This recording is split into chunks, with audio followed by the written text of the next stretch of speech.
Yang ini kita kilo kapot.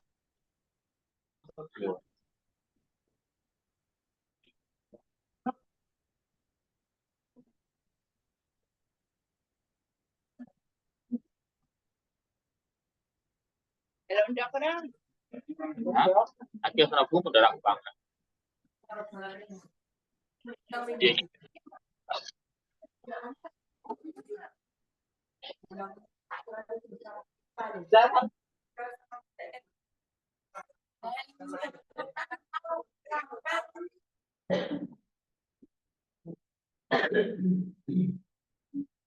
Assalamualaikum, Bu Ani.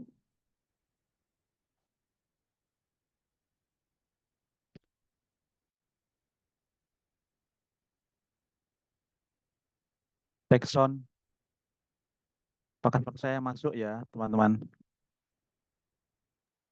Masuk, Pak.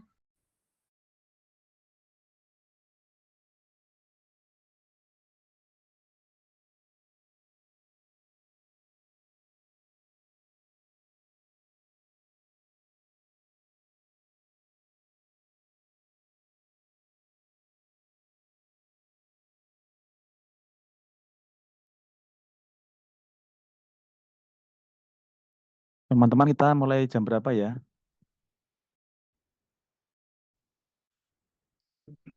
Sepuluh lebih 15, Pak.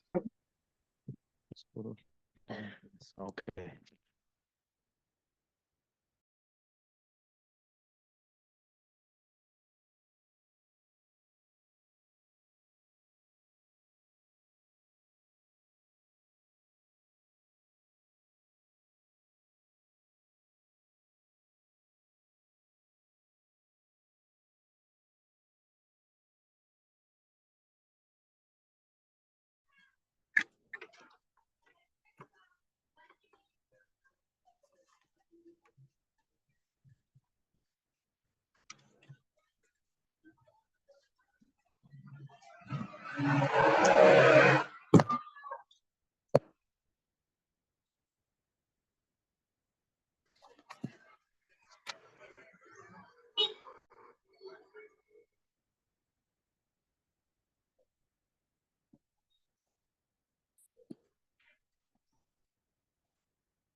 Apakah suara saya terdengar jelas? Terdengar, Bu. Terdengar, Bu Ani. Mohon izin untuk kegiatan webinar pagi ini kita mulai ya Bapak Ibu, karena waktu sudah menunjukkan pukul 10 lebih 17.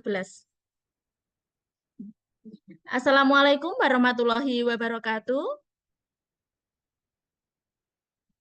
Waalaikumsalam Salam, warahmatullahi wabarakatuh. salam sejahtera untuk kita semua. Selamat pagi, selamat bergabung Bapak Ibu tercinta di webinar Gunung Kidul Smart Teacher.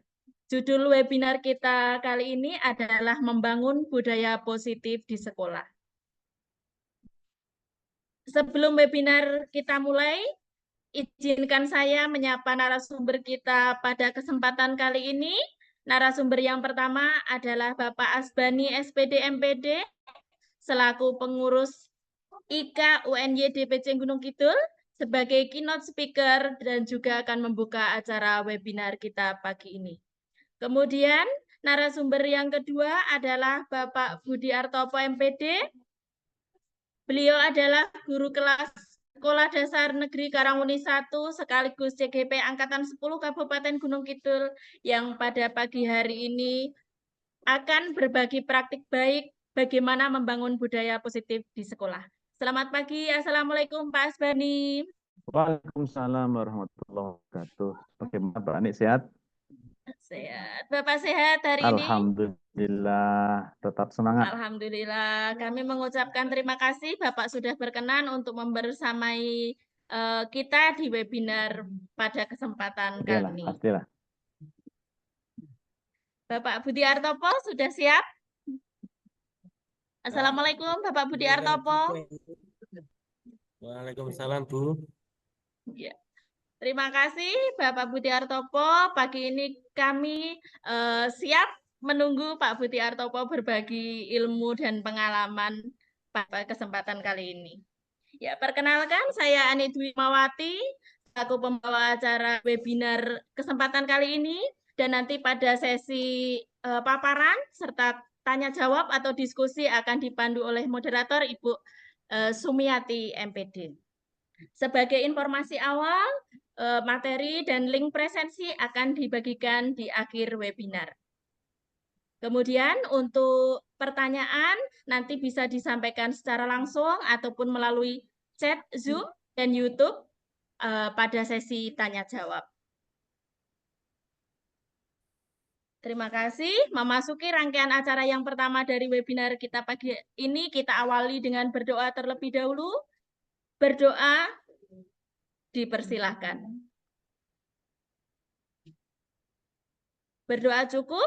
Mudah-mudahan acara webinar kita pada kesempatan kali ini dapat berjalan lancar dan memberikan manfaat. Rangkaian acara selanjutnya kita akan bersama mendengarkan lagu Indonesia Raya.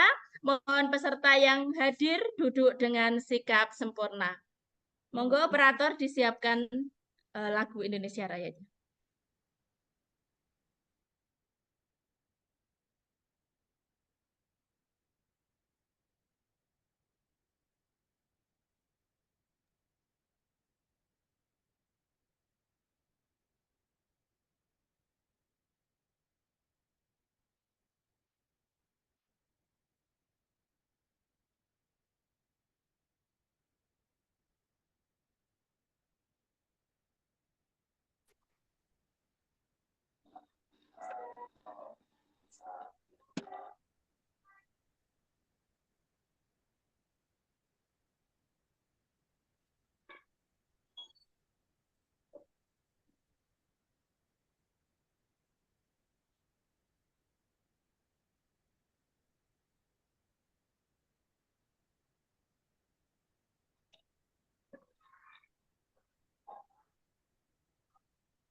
Terima kasih. Apa hanya di tempat saya yang tidak terdengar lagu Indonesia Raya? Tapi tidak apa-apa, tidak mengurangi rasa khidmat kita, walaupun tidak terdengar dari kita bisa menyanyikan sendiri-sendiri. Ya, terima kasih. Rangkaian acara selanjutnya adalah sambutan dari Bapak Asbani, SPD MPD, selaku pengurus IKA UNY DPC Gunung Kidul, yang pada kesempatan kali ini juga akan membuka acara webinar kita. Yang terhormat Bapak Asbani SPD MPD, kami persilahkan. Terima kasih Mbak Ani Dwi Nur Hayati, Bu Guru SD Wonosari 1. Bismillah, Assalamualaikum warahmatullahi wabarakatuh.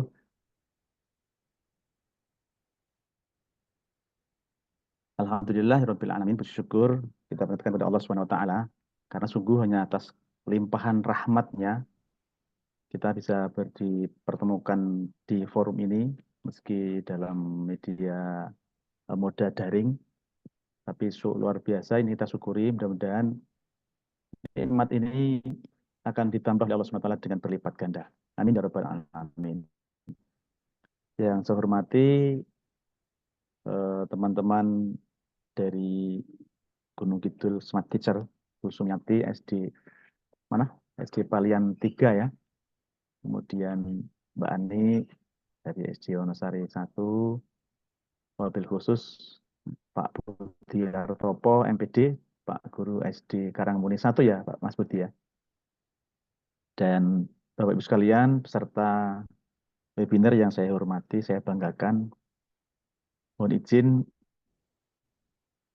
saya memulai acara pada hari ini atas nama Ikatan Warga Alumni UNY DPC Gunung Kidul. Yang pertama, memohonkan pamit Ketua kami, Ketua IKA UNY Gunung Kidul, Pak Joko Suryanto MPD, yang tidak berkesempatan hadir di forum ini karena ada tugas dinas yang bersamaan, sehingga meminta saya untuk beliau. Mudah-mudahan tidak Dan mengurangi khidmat acara pada hari ini. Yang kedua, atas nama IKA UNY menyambut baik upaya kawan-kawan dari Gunung Kidul Smart Teacher GST yang selalu mengadakan kegiatan webinar berbagi praktek baik khususnya pada kawan-kawan. Ini akan memberikan inspirasi ya, memberikan inspirasi kepada teman-teman sekalian. Berikutnya teman-teman sekalian, dari IKA UNY mendorong dan mengapresiasi upaya ini karena kami kawan-kawan dari IKA UNY menyadari penuh bahwa guru itu memang harus selalu meningkatkan kompetensinya.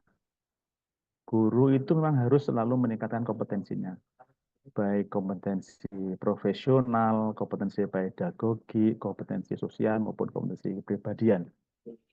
Terlebih pada kompetensi profesional dan kompetensi pedagogis, ya, yang kalau kompetensi profesional itu berkaitan dengan penguasaan materi, ya, dan tidak kalah penting kompetensi pedagogis, bagaimana menyampaikan materi itu dengan baik kepada para siswa, kepada peserta didik, agar targetnya adalah bukannya tersampaikan. Teman-teman guru sekalian yang saya hormati, targetnya adalah bukan sekedar tersampaikan. Ya, saya ulangi lagi, targetnya bukan sekedar tersampaikan. Tetapi apa?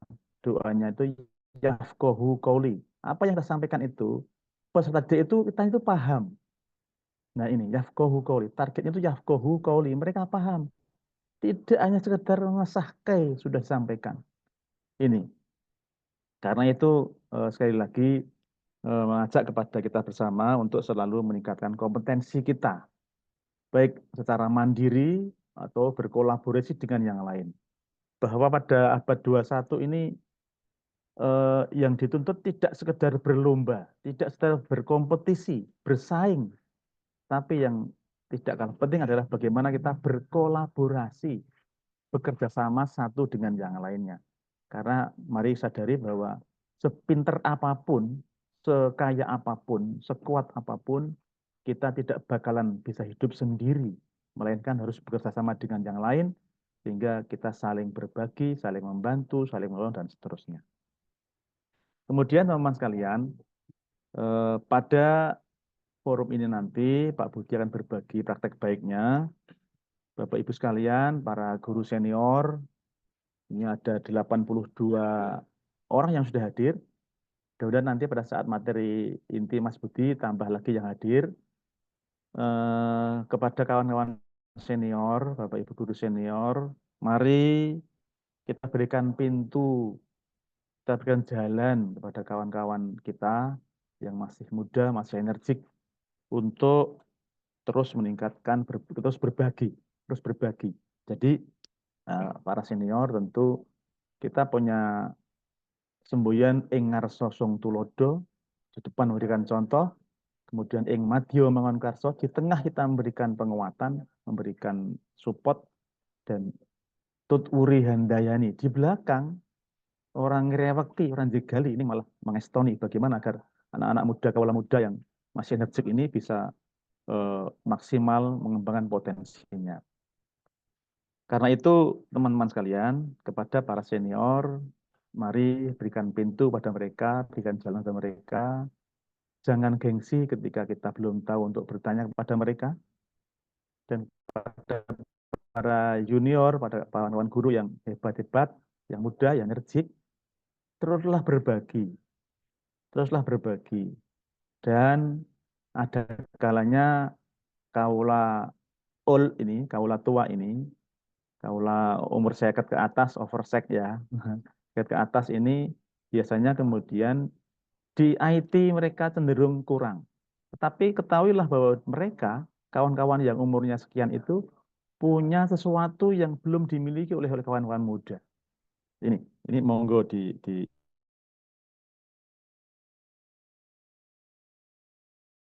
para pendahulu kita, para sepuh kita itu sudah punya semboyan kebonusu gudel. Artinya tidak mengapa para senior bertanya pada junior itu nggak mengapa, tidak ada dosa baginya. Nah, karena itu ayolah sama-sama kita meningkatkan diri sesuai dengan keadaan kita masing-masing tentunya ya. Sesuai keadaan kita masing-masing. Teman-teman sekalian, bekerjalah dengan bersungguh-sungguh, tetapi jangan sampai stres. Jangan sampai sakit ya. Nah, ini monggo dijaga, ditata. Kemudian teman-teman sekalian, Mas Budi memberikan inspirasi yang insya Allah akan dipetik hikmahnya oleh kawan-kawan yang lain. Teruslah berbuat baik karena siapa yang orang yang paling baik? Orang yang paling baik itu adalah orang yang bisa memberikan manfaat kepada yang lainnya. Berbagi, bertukar inspirasi, saya pikir ini sesuatu yang luar biasa. Kita bayangkan ketika ini sudah ada 91 orang. Kita bayangkan ketika 91 orang ini masing-masing berbagi satu saja. Berbagi pengalaman satu saja. Maka yang lain akan mendapatkan 90 pengalaman.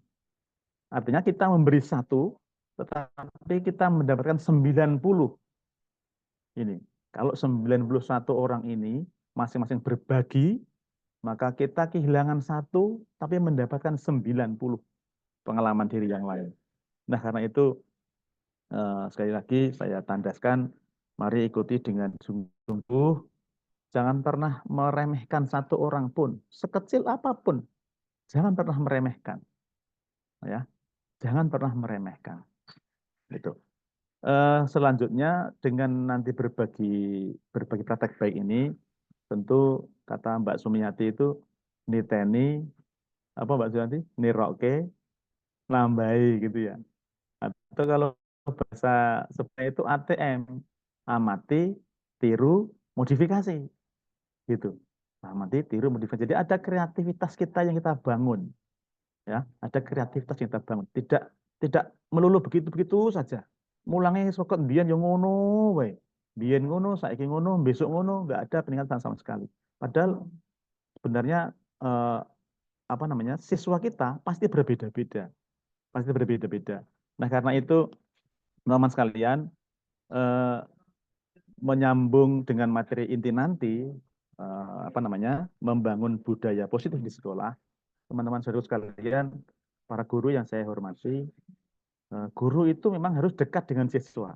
Guru itu harus dekat dengan siswa. Omong kosong kalau gurunya nggak dekat dengan siswa, kok pembelajaran akan baik? Omong kosong. Jadi harus dekat dengan siswa. Dekat dalam arti positif ya, dalam arti positif. Kedekatannya dalam arti positif. Artinya kita bangun kedekatan itu, bahkan teman-teman sekalian, bahkan kita sering bersembunyian bahwa guru itu adalah orang tua kedua, orang tua dari siswa, orang tua kedua. Karena itu sediakan waktu perhatian kepada mereka untuk bisa memberikan kesempatan kepada anak didik kita dan mereka berkembang secara optimal. Kayak BPDW ya, kayak BPDW. Karena itu teman-teman sekalian, saya pikir bagaimana mengelola kelas, ya, bagaimana mengelola kelas ini satu hal yang perlu kita pelajari sama-sama. Bagaimana mengelola kelas. Kemudian bagaimana mengenali karakteristik siswa.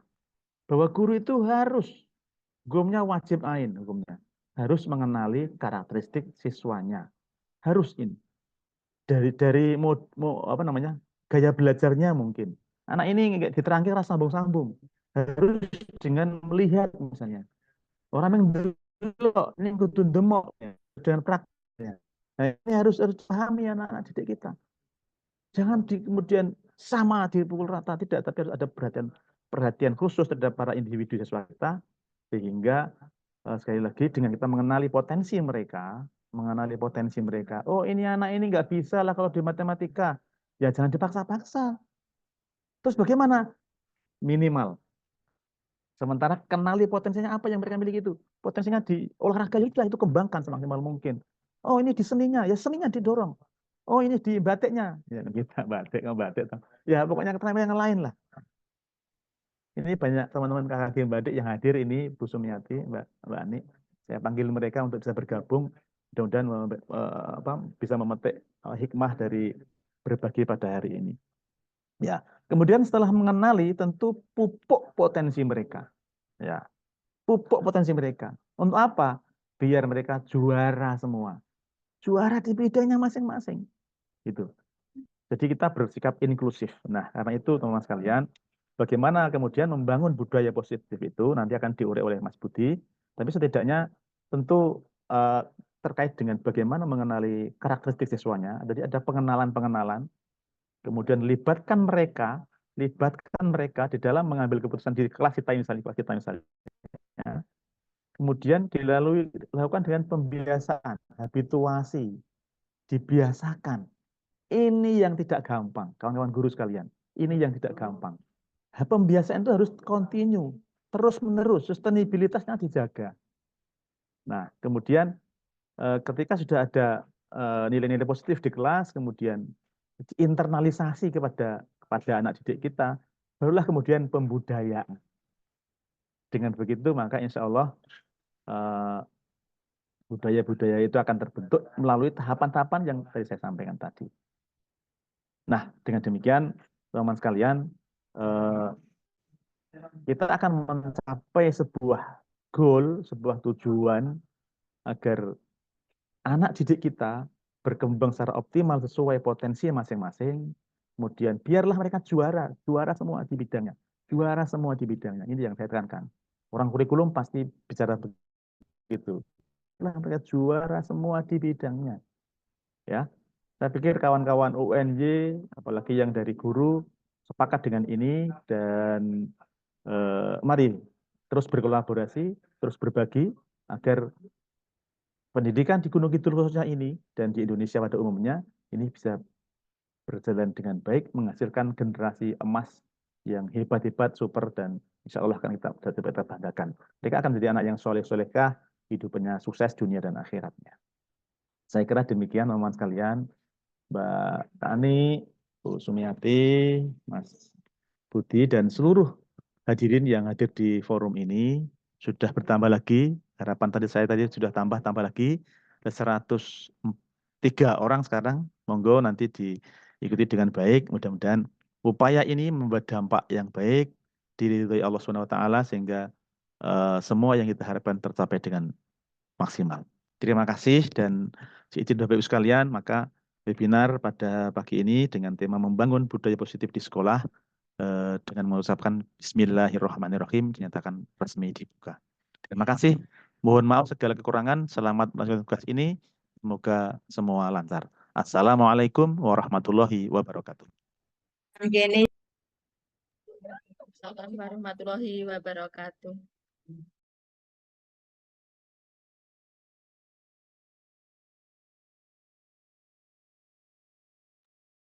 Ya, terima kasih kami sampaikan kepada beliau Bapak Asbani atas sambutannya, motivasinya, banyak hal baik yang bisa kita ambil dari hal yang disampaikan beliau.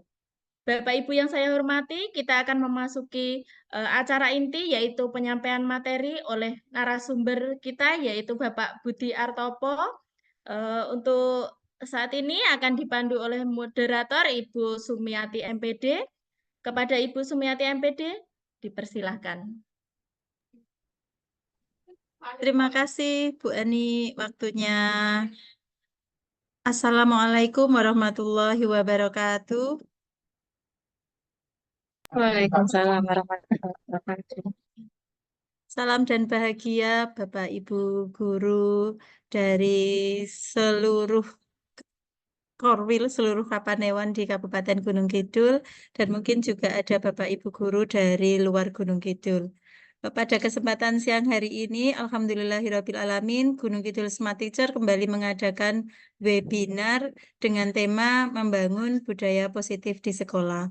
Sebelumnya kami ucapkan terima kasih kepada Bapak Asbani dari IKUNY DPC Kabupaten Gunung Kidul yang telah membuka kegiatan hari ini dan juga memberikan motivasi kepada kita semua.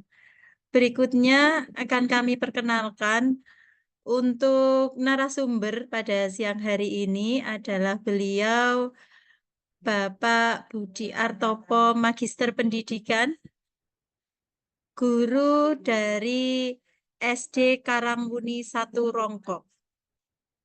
Beliau ini adalah calon guru penggerak pada program pendidikan guru penggerak angkatan 10.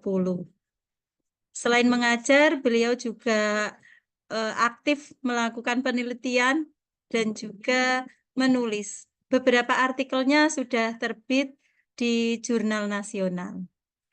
Saya sapa dulu Bapak Budi Artopo. Selamat pagi Pak Budi. Selamat pagi Bu Sumi. Ya. Apa kabarnya hari ini Pak Budi? Alhamdulillah baik. Sudah siap berbagi? Insya Allah siap. Menarik. Ya, terima kasih Pak Budi. Menarik sekali materi yang akan dibagikan hari ini, yaitu membangun budaya positif di sekolah.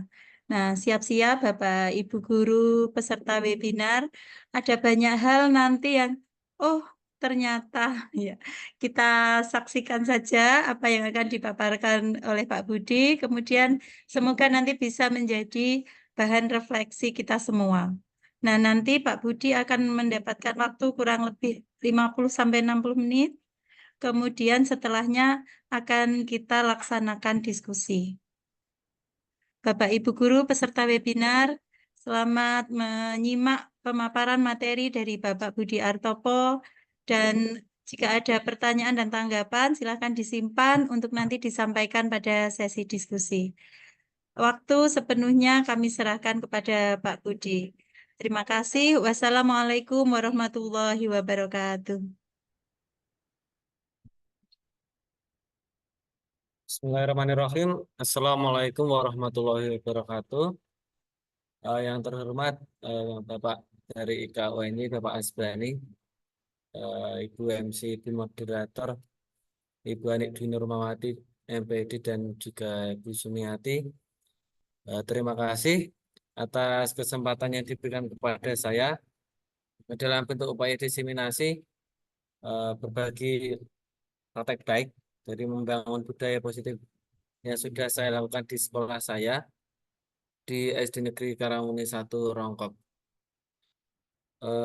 Mohon bantuan Ibu Moderator untuk share screen.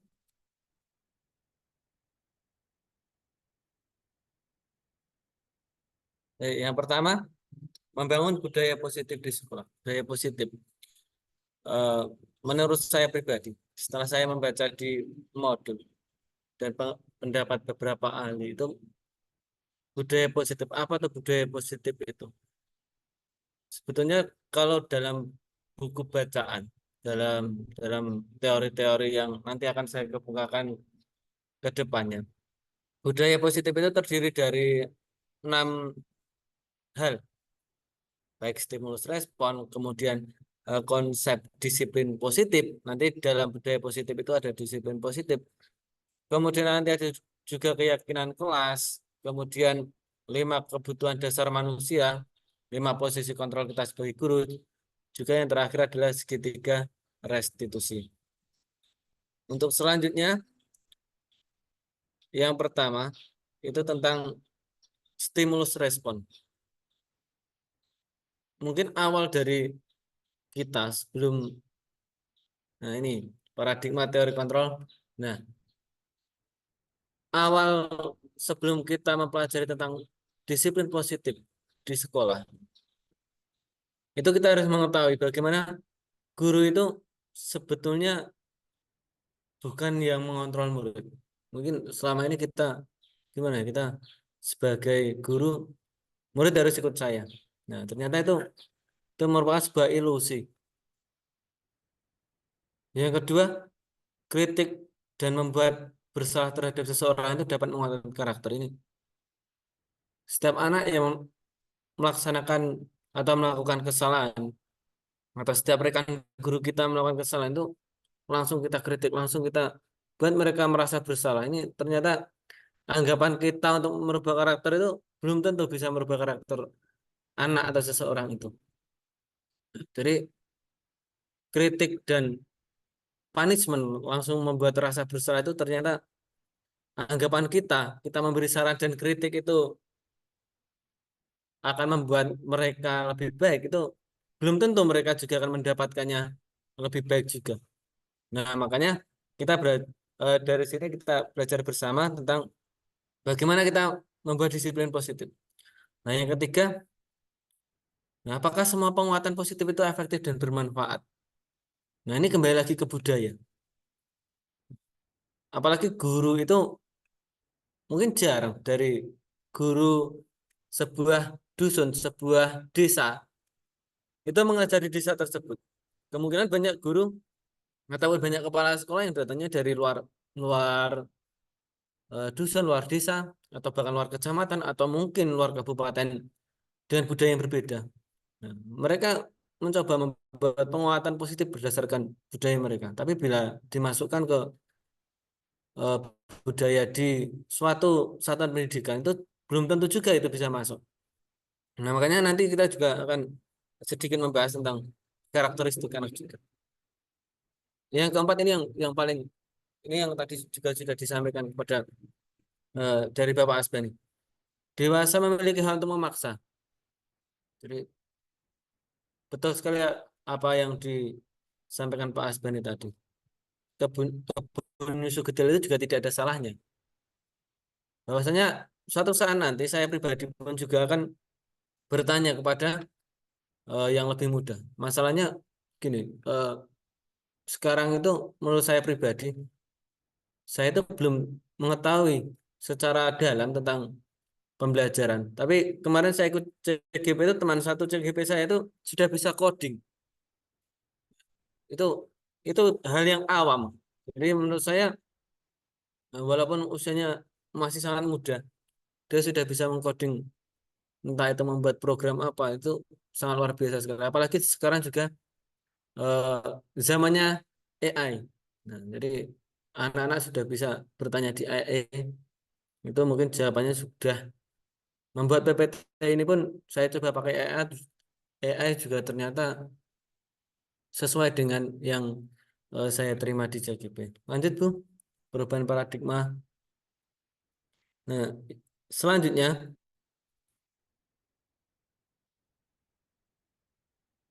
apa ya sesungguhnya yang memiliki kontrol itu? Ya, dari stimulus respon tadi, yang pertama kita mencoba mengubah orang agar berpandangan sama dengan kita. Nah, ini sifatnya sedikit memaksa. Nah, kita punya teori kontrol atau pilihannya. Bagaimana kita memahami pandangan orang tersebut dari sudut pandang mereka, sudut pandang orang lain. Jadi teori pembelajaran yang kita dapat tidak serta-merta bisa kita terapkan di satuan pendidikan yang dengan karakteristik siswa yang berbeda-beda. Nah, makanya kita walaupun kita memiliki pedoman, kita memiliki sebuah ilmu, tapi kalau kita tidak bisa memandang dari sudut pandang lain, ini juga kita nanti jatuhnya akan memaksa. Nah, yang pertama, dari kontrol yang pertama itu kita berusaha memahami pandangan orang lain. Ini sangat penting.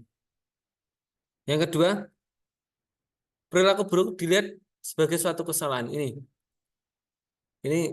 hal yang wajar sebenarnya. Perilaku buruk suatu kesalahan.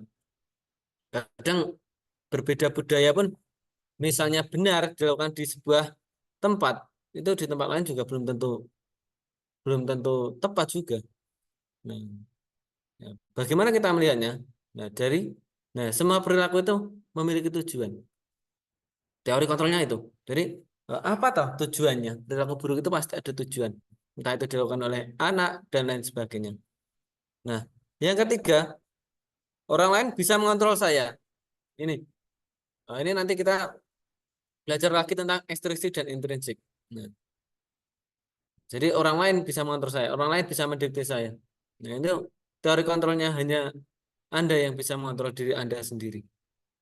Kemudian selanjutnya yang keempat, saya bisa mengontrol orang lain. Ini kebalikannya. Kebalikan dari yang ketiga tadi. Jadi Anda tidak akan bisa mengontrol orang lain. Kalau kita mengontrol anak, berarti anak nanti tidak bisa berkembang sesuai dengan kodratnya, sesuai dengan minat dan bakatnya anak. Kemudian yang kelima, pemaksaan ada pada saat bujukan gagal ini. Sering ya, kita membujuk anak. Misalnya anak disuruh tertib menyapu, anak disuruh tertib mengumpulkan tugas, tapi kita tidak mendapatkannya dari anak itu tidak melaksanakan terus-menerus. Nah, ini akan membuat kita merasa gagal, padahal ini tidak. Jangan merasa gagal tentang hal itu. Kita harus mencoba berkolaborasi dengan anak itu. Kita juga konsensus itu sebuah kebijakan yang gimana yang kita pandang untuk umum lah, kepentingan umum. Nah, untuk menciptakan pilihan-pilihan baru. Kemudian yang terakhir, mode berpikir menang kalah. Menang kalah itu di atas KKM, anak itu sudah bagus. Menang, artinya gitu. Di bawah KKM enggak, ini PR, ini menang kalah. Jadi kita buat mode berpikir menang dan menang. Win-win solution untuk anak.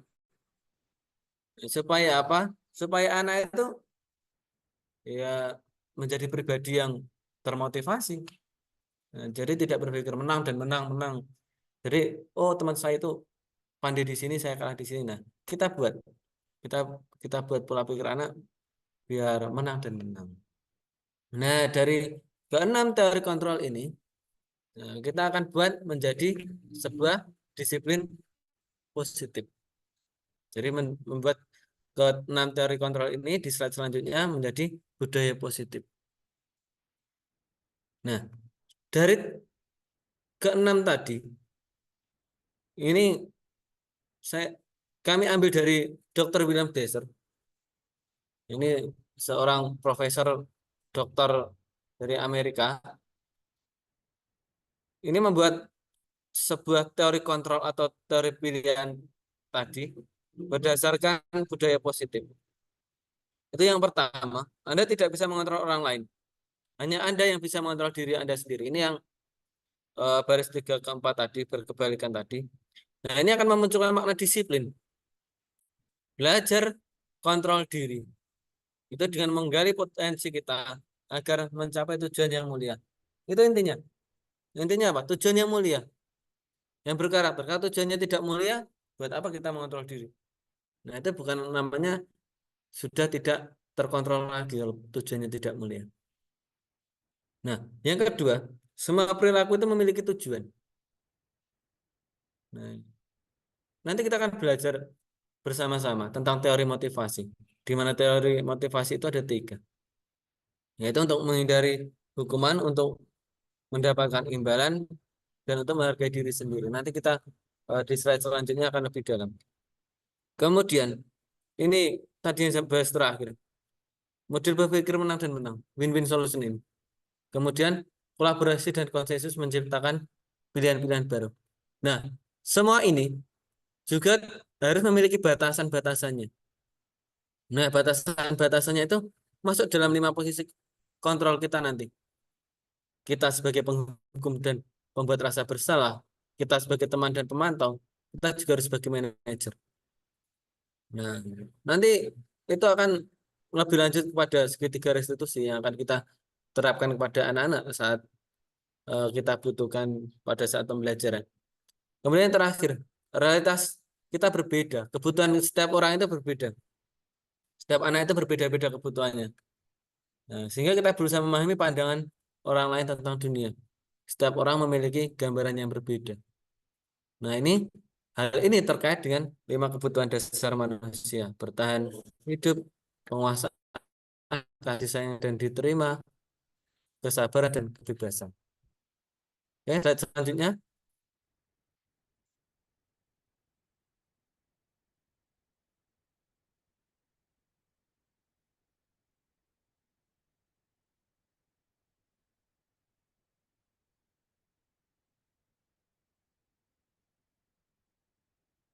Nah, kita masuk yang pertama tentang disiplin positif. Nah, kata disiplin ini identik sekali dengan kepatuhan. Waktu. Tentang waktu dan kepatuhan. Nah, kita mengacu bagaimana guru itu membimbing anak, membimbing murid untuk menumbuhkan motivasinya, motivasi internalnya.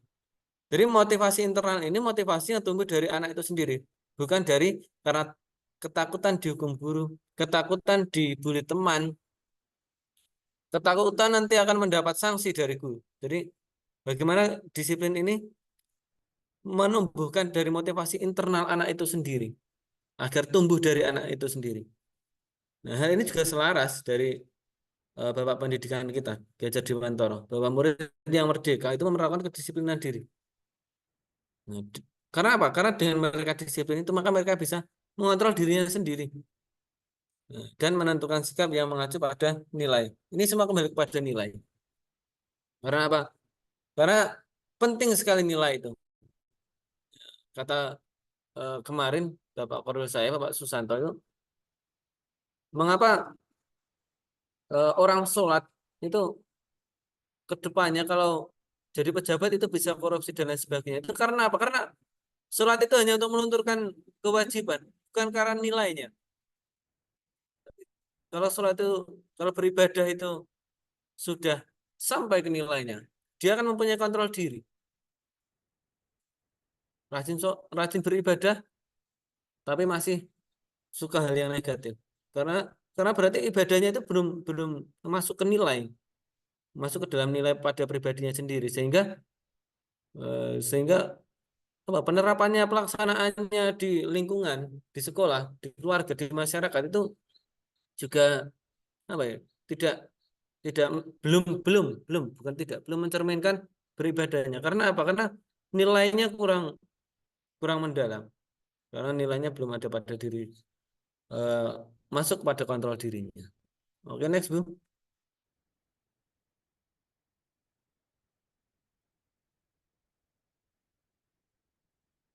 Nah, ini posisi kontrol guru. Ada 5 posisi kontrol guru, yaitu sebagai penghukum, teman, pembuat rasa bersalah, pemantau, dan manajer. Nah, kita akan bahas lebih lanjut di slide berikutnya, yaitu sebagai penghukum dan teman.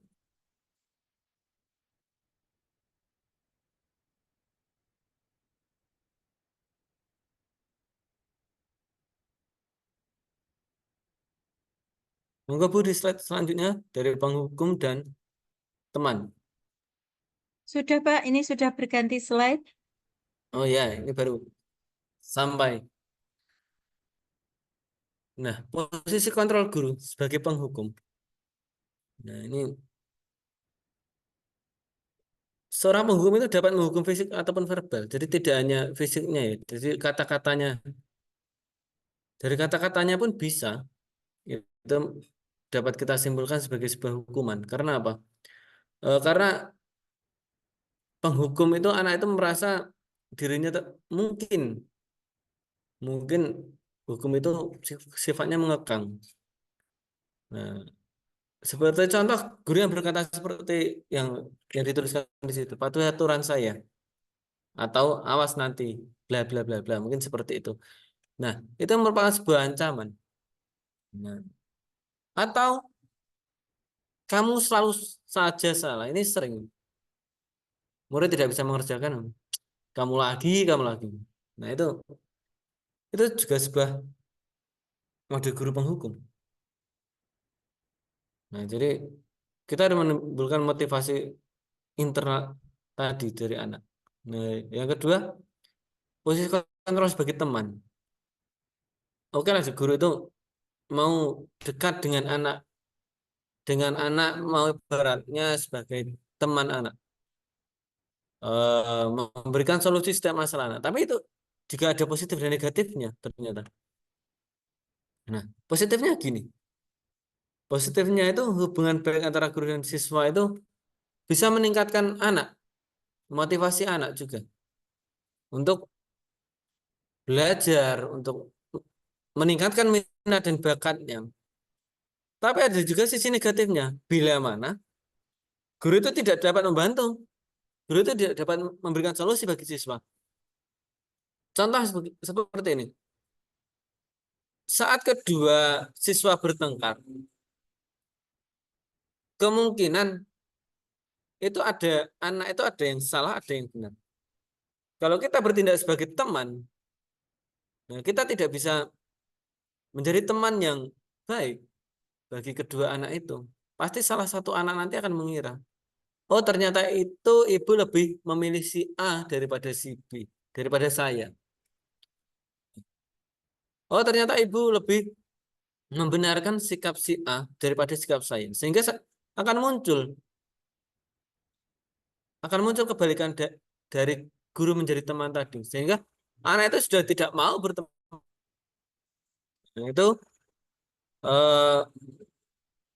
secara garis besar dari penghukum dan teman. Lanjut, Bu. Yang ketiga dan keempat. Nah, ini. Selanjutnya, posisi kontrol yang selanjutnya itu membuat orang merasa bersalah. Hendaknya, kalau kita membuat saat anak melakukan kesalahan, kita harus memposisikan kita dengan suara yang lembut. Walaupun kita terlihat dengan nada suara yang tinggi,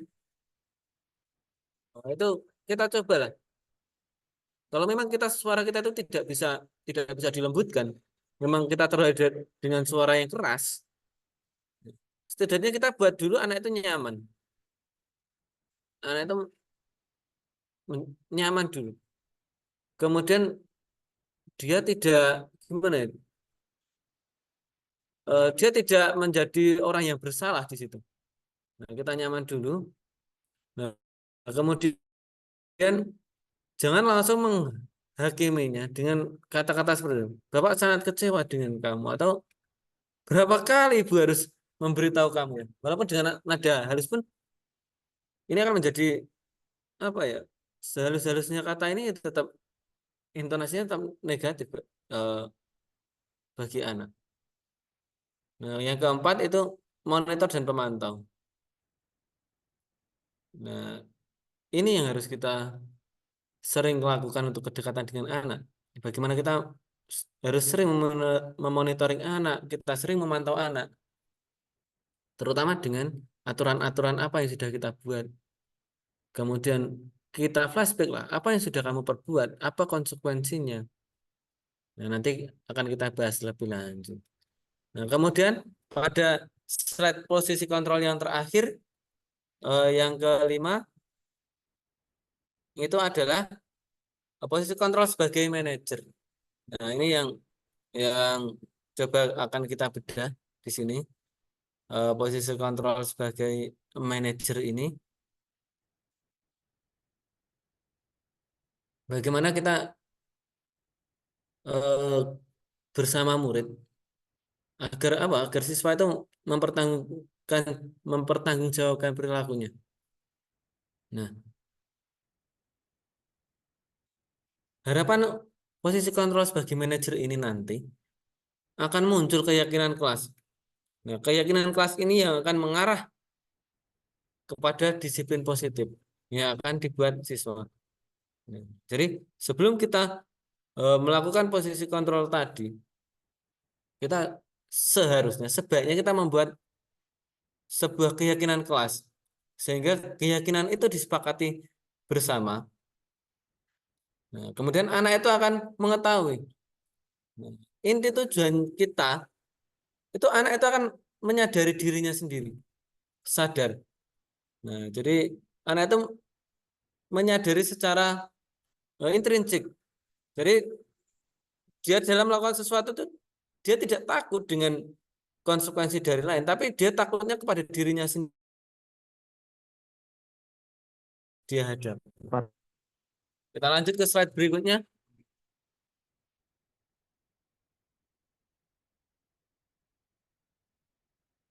Nah, dari sedikit paparan saya tadi, sebagai penghukum, teman, pembuat rasa bersalah, pemantau, atau manajer. Nah, agar kita lebih interaktif ya Bapak Ibu semuanya, kita akan buat chat. Nah, kita akan nulis di chat. Menurut Bapak Ibu, dari pernyataan-pernyataan yang saya tulis di situ, itu coba, itu ada enam kalimat. Jadi ada 6 kalimat. Silakan tulis urut 1 sampai 6. Bagaimana pernyataan itu melambangkan guru sebagai penghukum, teman, pembuat rasa bersalah, pemantau, atau manajer. Mungkin saya beri waktu 2 menit untuk menuliskan di kolom chat. Nah, jadi nanti bisa dituliskan di chat. Langsung saja contohnya 1 sebagai apa, kemudian 2 sebagai apa, sesuai dengan itu sudah saya contohkan, sesuai dengan kalimat yang ada pada tabel. Jadi 1 sampai 6 silakan dibuat 1 apa, 2 apa, 3 apa sampai 6. Saya beri waktu 2 menit. Nanti setelah 2 menit nanti bisa di enter bersama-sama sehingga nanti akan terkirim bareng-bareng. Baik. 11:05 nanti 11:07 bisa di enter dikumpulkan. Terima kasih.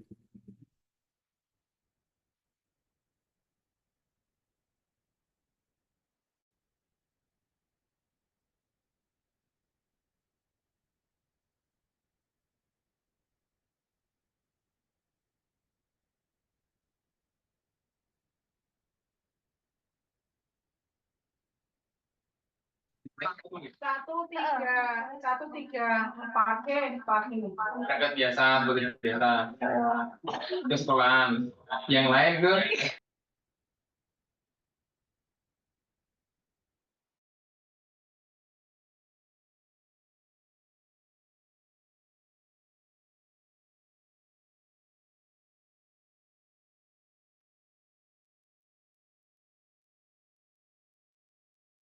Oke, Bapak Ibu, 1 menit lagi.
Baik, mungkin waktunya sudah cukup. Yang sudah mengetik bisa dikumpulkan, yaitu dari Mbak Ibu Devi Kurnia.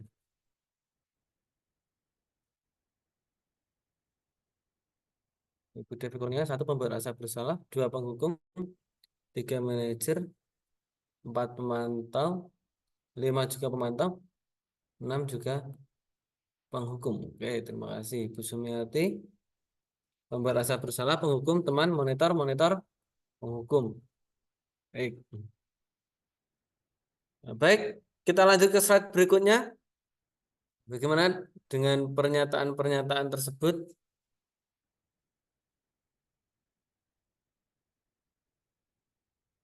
Oke, yang pertama, pernyataan yang pertama. Saya kecewa sekali dengan kamu. Kecewa sekali. Itu sebuah ungkapan yang membuat kita, yang membuat orang itu akan merasa bersalah. Nah, jadi yang pertama itu membuat rasa bersalah. Yang kedua, kamu tidak pernah benar melakukannya. Tidak pernah. Nah, berarti itu anak berarti dia akan merasa terhukum. Karena dia tidak pernah merasa tidak pernah benar. Kemudian yang ketiga, lakukan demi ibu bapak. Tadi benar dari Ibu Triatmi ini sebagai teman. Nah, apa kamu mau mendapatkan stiker hari ini? Nah, ini harus kita pantau. Apa yang dilaksanakan sehingga dia akan mendapatkan stiker bintang. Nah, kemudian bagaimana kamu bisa menyelesaikan masalah ini? Nah, ini tentang manajerial. Bagaimana? Ini cara. Ini tidak bisa langsung. Nah, ini membutuhkan proses. Sehingga ini akan menjadi sebuah proses berkelanjutan. Bagaimana kamu bisa menyelesaikan masalah ini? Ini hubungannya nanti bagaimana seorang siswa, seorang murid bisa menghadapi sebuah masalah. Tujuan dari pembelajaran itu ini. Tujuan dari sebuah pembelajaran itu bagaimana anak mampu dan bisa menyelesaikan dari sebuah masalah. Nah, kemudian yang terakhir, kamu selalu paling terakhir. Ini jelas penghukum. Jadi penghukumnya ada 2. Nah, jadi kalimat yang kedua dan ke-6. Yang tidak pernah dan kamu selalu yang paling benar. Ini masuk ke kalimat penghukum. Nah, ini bagaimana posisi kontrol kita. Nah, ini sedikit materi tentang bagaimana 5 posisi kontrol kita sebagai guru dalam pembelajaran di sekolah. Jadi kita harus bisa sebagai penghukum, teman, pemantau, manajer, pembuat rasa bersalah. Nah, sehingga kita akan tahu, kalau kita sudah tahu, oh ternyata langkah saya itu membuat anak merasa bersalah. Kita tahu, oh saya itu menjadi penghukum. Oh nanti saya sebagai posisi saya sebagai pemantau, posisi saya sebagai teman, itu tidak kita terapkan serta-merta pada semua kasus, tidak. Nah, tapi yang bisa kita terapkan pada semuanya itu adalah posisi kita sebagai manajer. Bagaimana kita mampu menciptakan sebuah disiplin positif atau budaya positif itu. Oke, selanjutnya.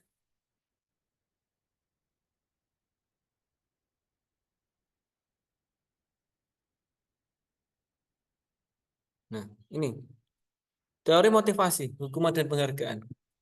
Nah, ini masuk yang kedua, yang disiplin positif yang kedua, yaitu tentang teori motivasi, hukuman dan penghargaan.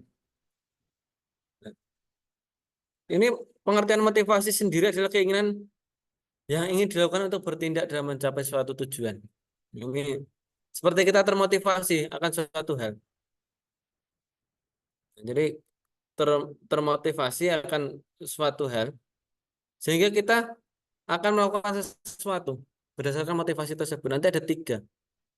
Nah, yang kedua penghargaan. Penghargaan itu apa? Penghargaan itu adalah bentuk pengakuan atas pencapaian siswa dalam belajar.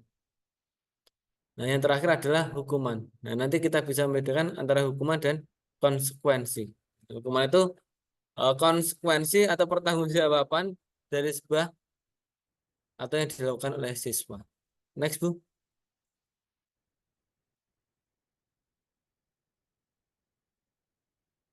Nah ini, menurut Diana Gers, dalam bukunya itu motivasi siswa itu ada 3. Yang satu, untuk menghindari ketidaknyamanan atau hukuman. Setiap tindakan itu tidak bisa senantiasa bebas. Karena kita menghindari ketidaknyamanan atau hukuman. Ini seperti yang tertulis dalam bukunya dari Diana Gers. Tingkat terendah dari motivasi perilaku manusia itu menghindari ketidaknyamanan atau hukuman. Nah, jadi mereka seperti ingin melakukan sesuatu sesuai dengan minat bakatnya, sesuai dengan keinginan, tapi mereka itu menghindari ketidaknyamanan atau hukuman. Nah, jadi mereka senantiasa berada di zona nyamannya. Nah, apa tak pertanyaan yang sering muncul? Apa yang akan terjadi apabila saya tidak melakukannya? Jika tidak terjadi apa-apa ya sudah, saya akan diam. Orang itu tidak akan termotivasi. Saya seperti ini sudah biasa, sudah nggak apa-apa. Misalnya anak saya itu mengerjakan ini pasti besok naik kelas. Nah, jadi anak itu tidak punya motivasi lagi untuk belajar, untuk meningkatkan minat dan bakatnya. Nah, ini satu. Yang penting dia masuk sekolah. Jadi kalau penerapannya pembelajaran seperti itu. Jadi untuk menghindari ketidaknyamanan atau hukuman. Olahraga ya ikut olahraga saja. Tidak berani apa ya. Jadi ini tuh hubungannya dengan orang lain, dengan eksternal. Jadi tergantung kepada teman atau guru dengan melakukan menghindari ketidaknyamanan atau hukuman ini. Berbeda dengan teori yang kedua, motivasi yang kedua. Di slide selanjutnya itu yang pertama untuk menghindari ketidaknyamanan atau hukuman. Nah, kemudian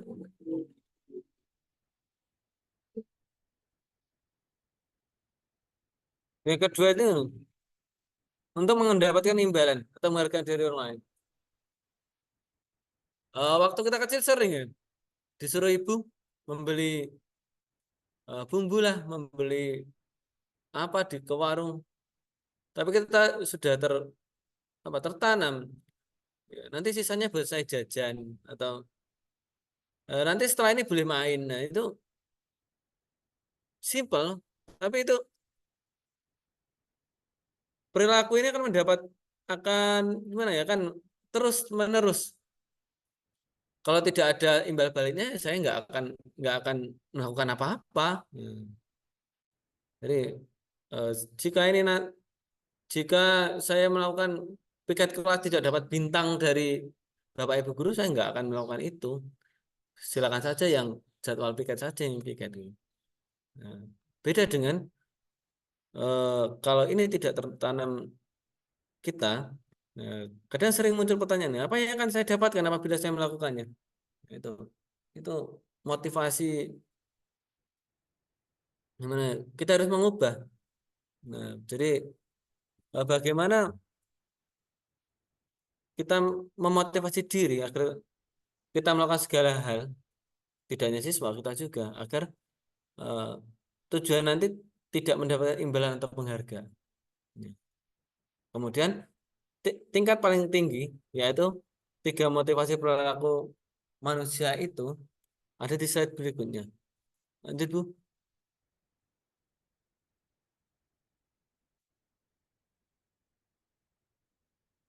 Nah ini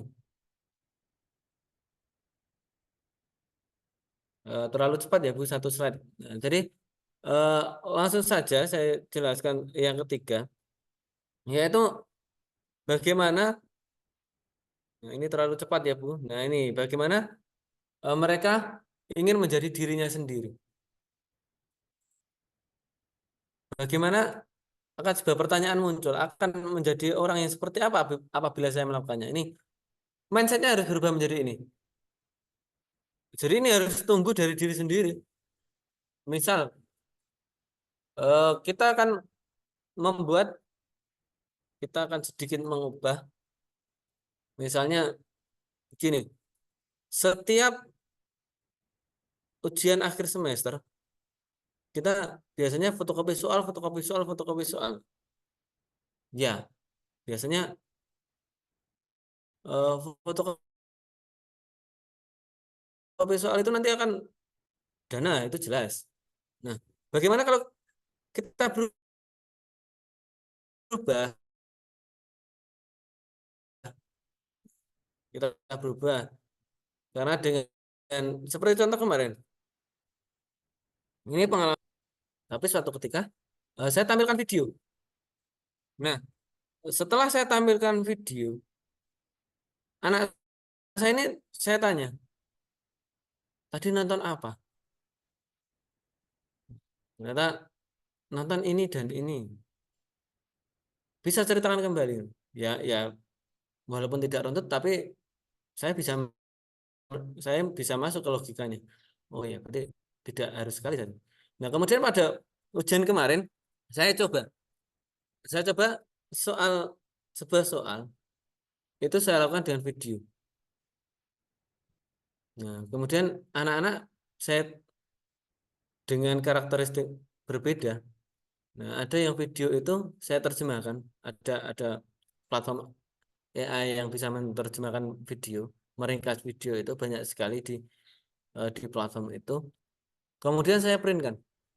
Jadi anak yang tidak suka nonton video dan mendengarkan audio dari video itu, dia bisa membaca dari itu.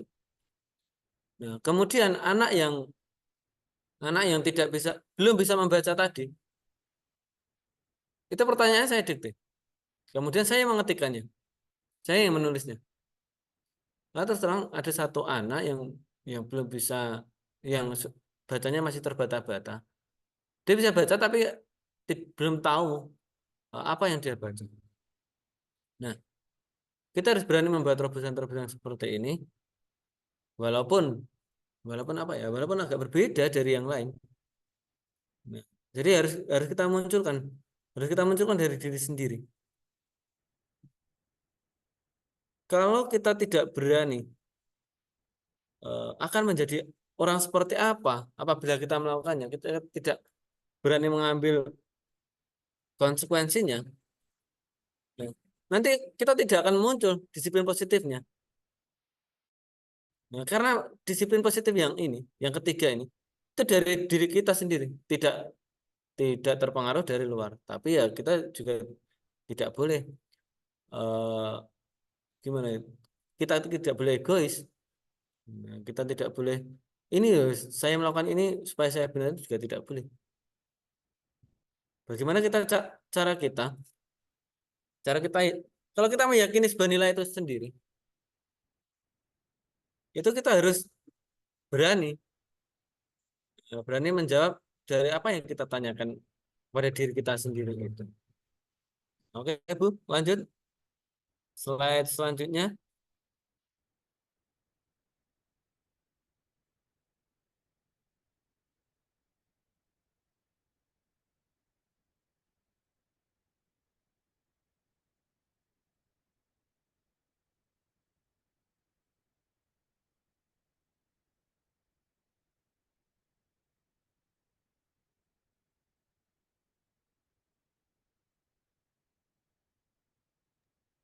Apakah belum masuk slide selanjutnya, Pak?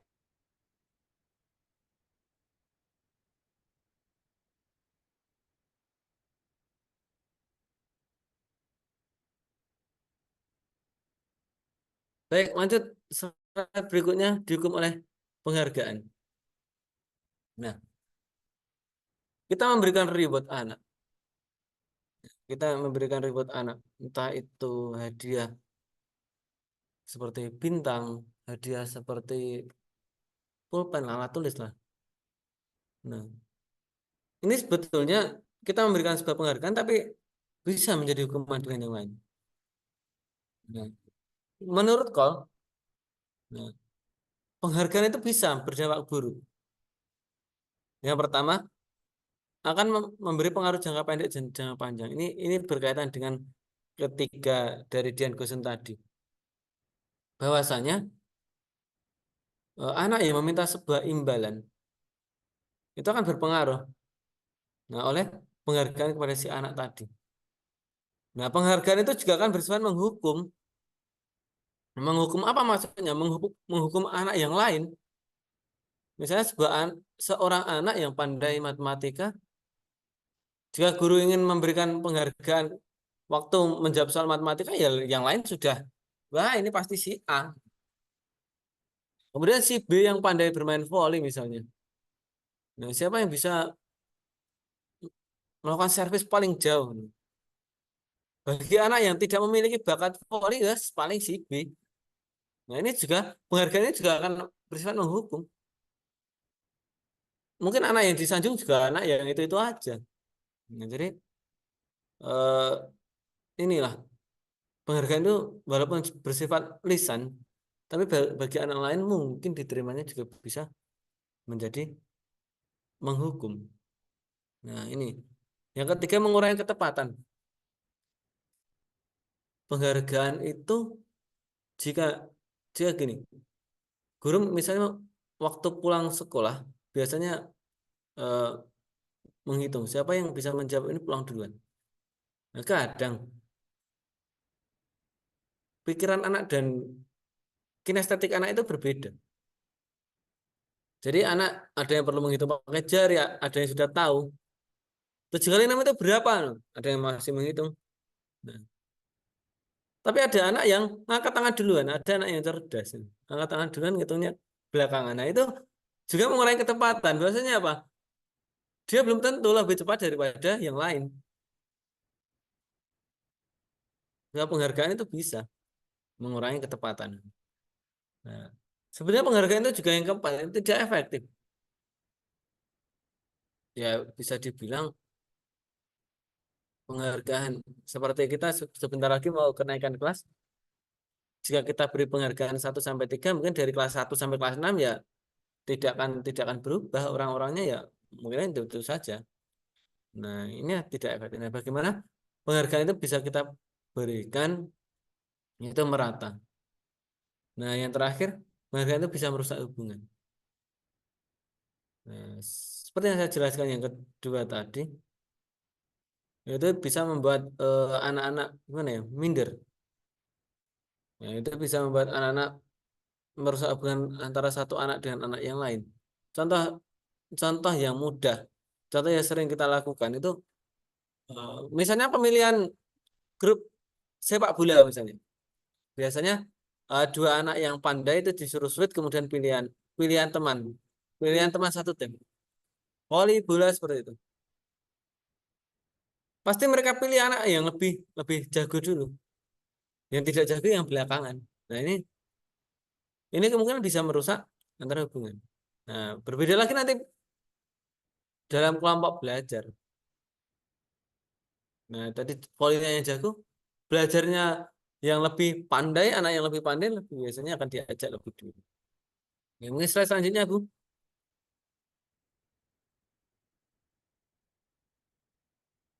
Nah, baik Bapak Ibu, di sini ada kalimat tindakan dan konsekuensinya.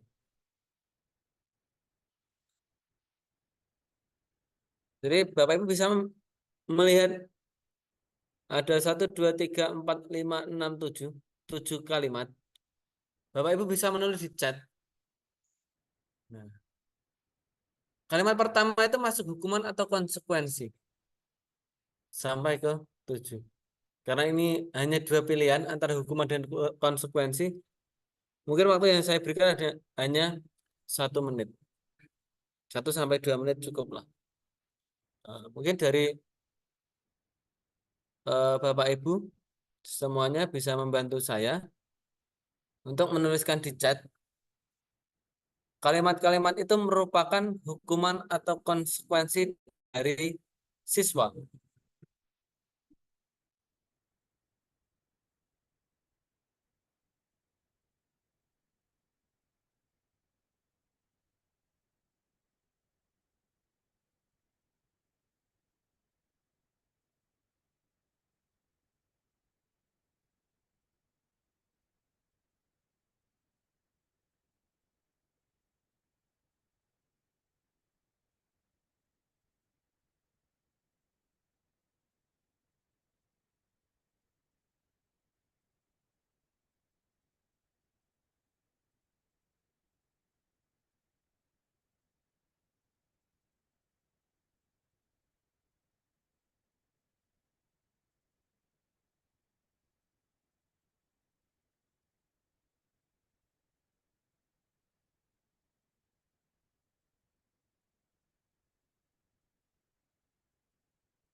Baik, sudah.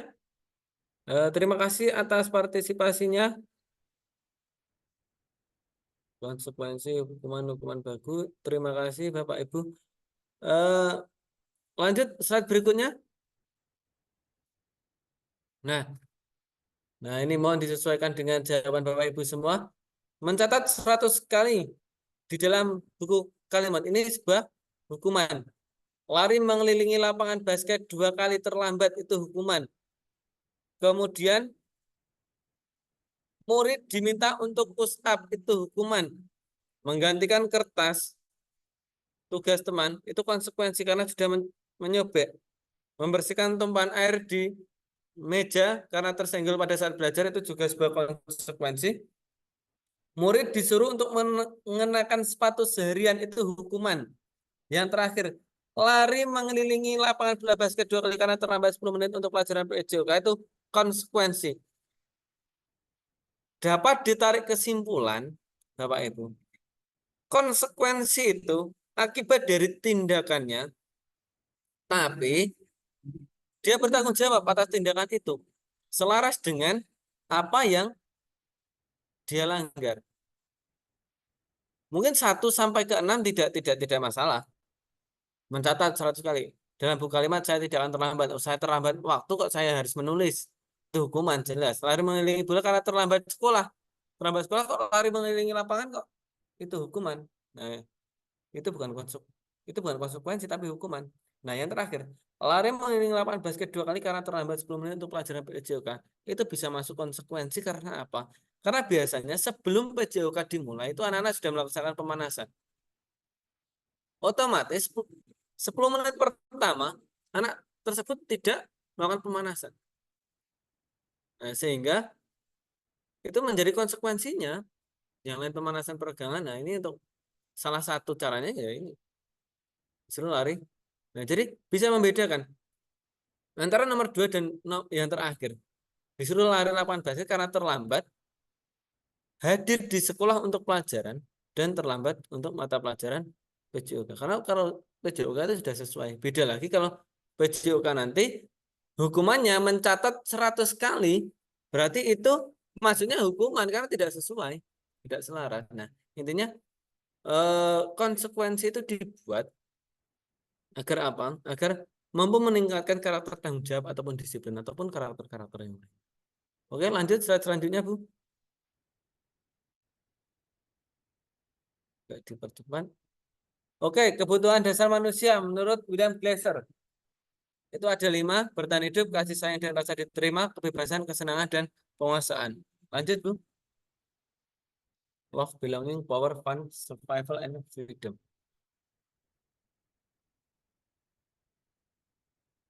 Slide selanjutnya. Oke, kebutuhan bertahan hidup. Contoh kasusnya seperti ini. Anak di sekolah itu karena dia menahan lapar, dia meminta bekal pada temannya dengan cara dipaksa ataupun terus-menerus meminta. Nah, ini karena anak sendiri, kita harus tahu karakteristiknya, latar belakang tadi anak tidak meminta itu karena apa? Kalau tidak membawa bekal karena dia menahan lapar, itu salah satu kebutuhan anak yang untuk bertahan hidup. Ini karena untuk memenuhi kebutuhan dasarnya. Nah, yang kedua, Bu.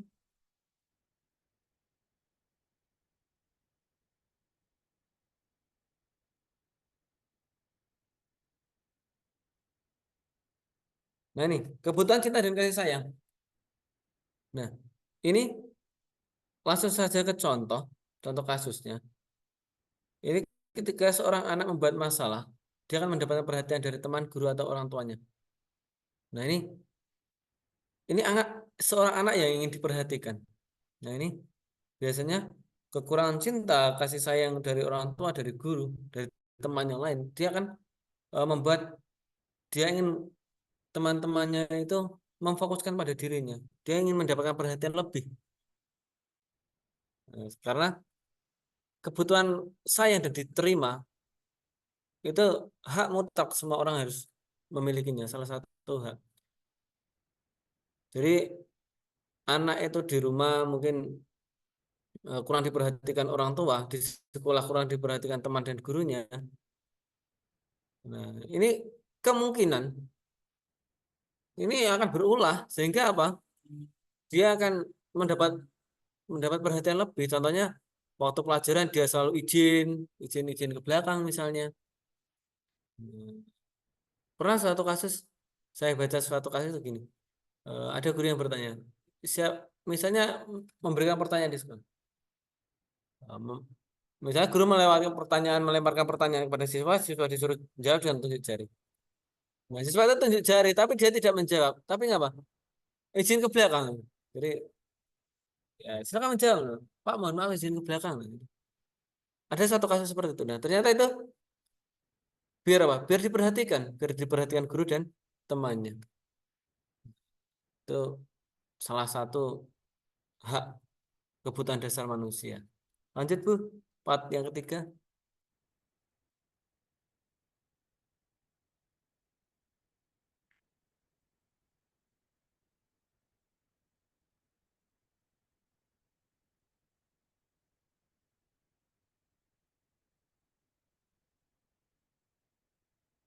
Kebebasan.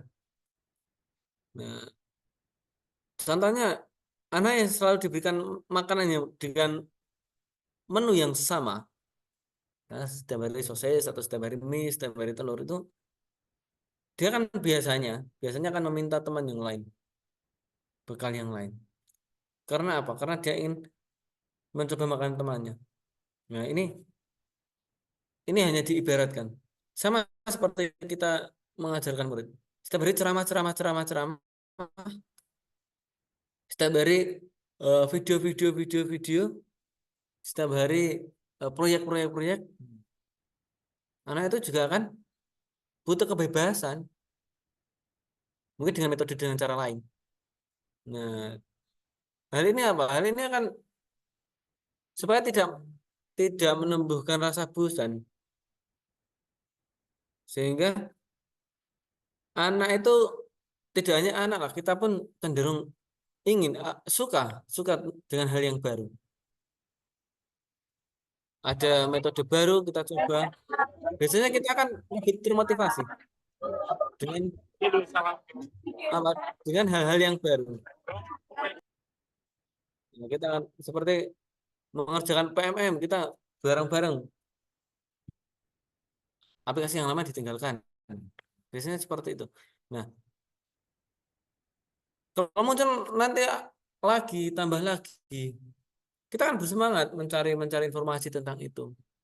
Yang lama ditinggalkan. Nah, jadi kebutuhan akan kebebasan ini, kebutuhan akan hal yang terbaruan ini, itu wajar dimiliki. Nah, bagaimana cara kita untuk tidak meninggalkan yang lama? Yang lama itu tetap kita bawa positifnya. Nah, seperti yang dibicarakan Bu Sumi tadi, kita harus bisa ATM, amati, tiru, dan modifikasi. Nah, lanjut Bu. Kebutuhan yang keempat,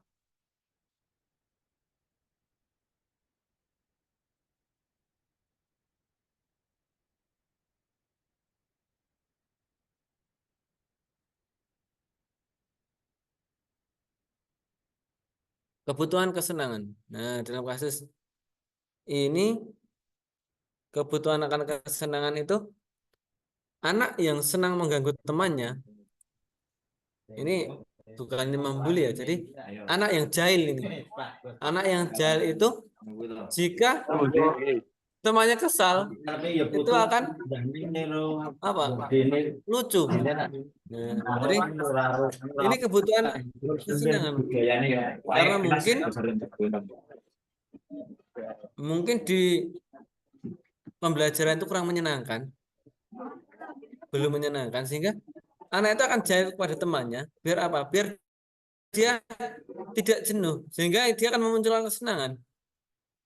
Nah, memang dasar anak itu, basic anak, terutama anak SD itu senang bermain, bercanda, tertawa bareng-bareng. Nah, itu senang sekali. Nah, sehingga jika pembelajaran kita yang terapkan secara monoton, dia akan jahil kepada anak. Nah, jahil kepada teman-teman yang lain biar lucu, biar bisa tertawa, bisa bercanda, itu sebenarnya salah satu kebutuhan anak untuk memenuhi kebutuhan kesenangannya itu. Jadi kita tidak serta-merta harus memarahi anak yang jahil, itu tidak. Karena mereka membutuhkan kesenangan, kita harus giring ke pembelajaran yang menyenangkan. Selanjutnya yang terakhir,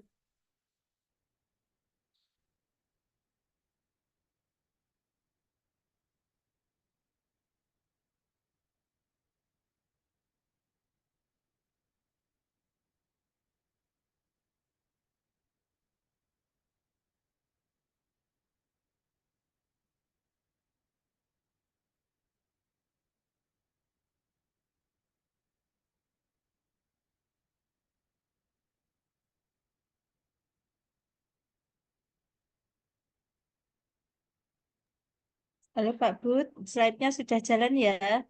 oh iya Bu, kebutuhan penguasaan. Nah, ini power.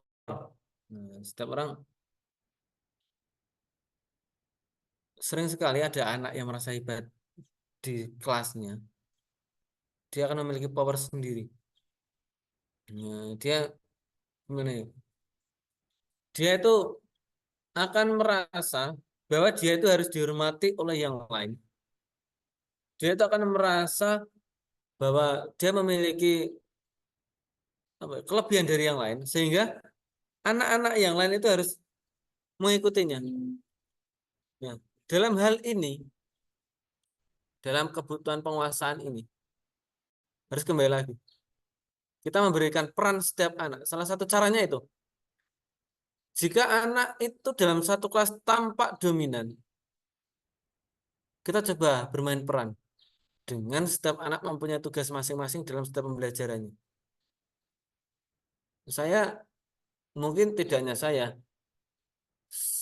sebuah kelas itu pasti ada anak yang dominan, anak yang menjadi dirijen, anak yang suka ngatur temannya, anak yang suka, memang biasanya anak itu paling pintar, anak yang paling bisa, atau dia anak paling punya power lah, nah itu penguasaan.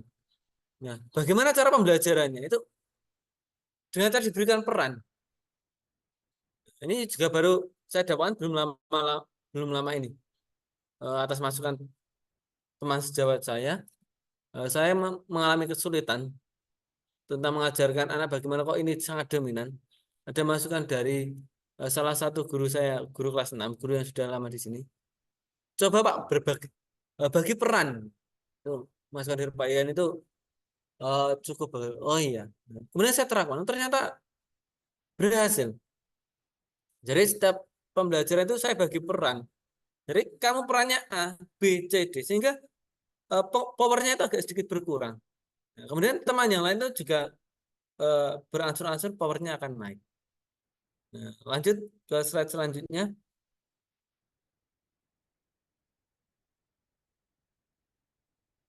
Nah ini, langkah awal penerapan budaya positif.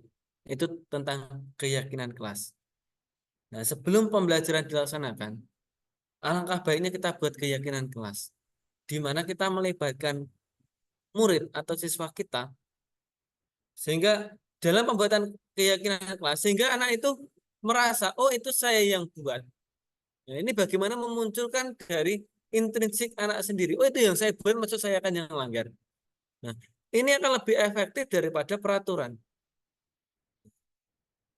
Bedanya gini, kalau peraturan itu biasanya mencakup kepada semua kelas. Kalau keyakinan kelas ini, kita buat itu dari anak, keluar dari anak sendiri. Nah, sehingga anak itu akan mempunyai tanggung jawab atas apa yang sudah dia sampaikan, apa yang keyakinan yang sudah dia buat. Nah, sehingga itu akan memunculkan karakter yang lebih baik. Nah, lanjut slide berikutnya, Bu.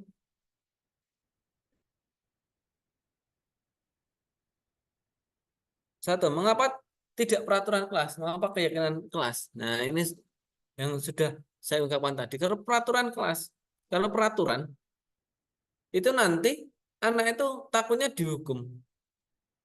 Nah, anak itu akan takut jika mendapat hukuman, mendapat konsekuensi. Tapi kalau keyakinan kelas, ini akan muncul dari anaknya sendiri. Nah, sehingga anak itu akan bertanggung jawab atas apa yang dia yakini. Nah, lanjut slide berikutnya, Bu.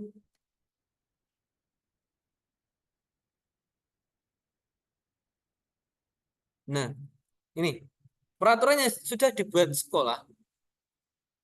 Peraturannya sudah dibuat sekolah. Misalnya di perpustakaan selalu kembalikan buku ke tempatnya.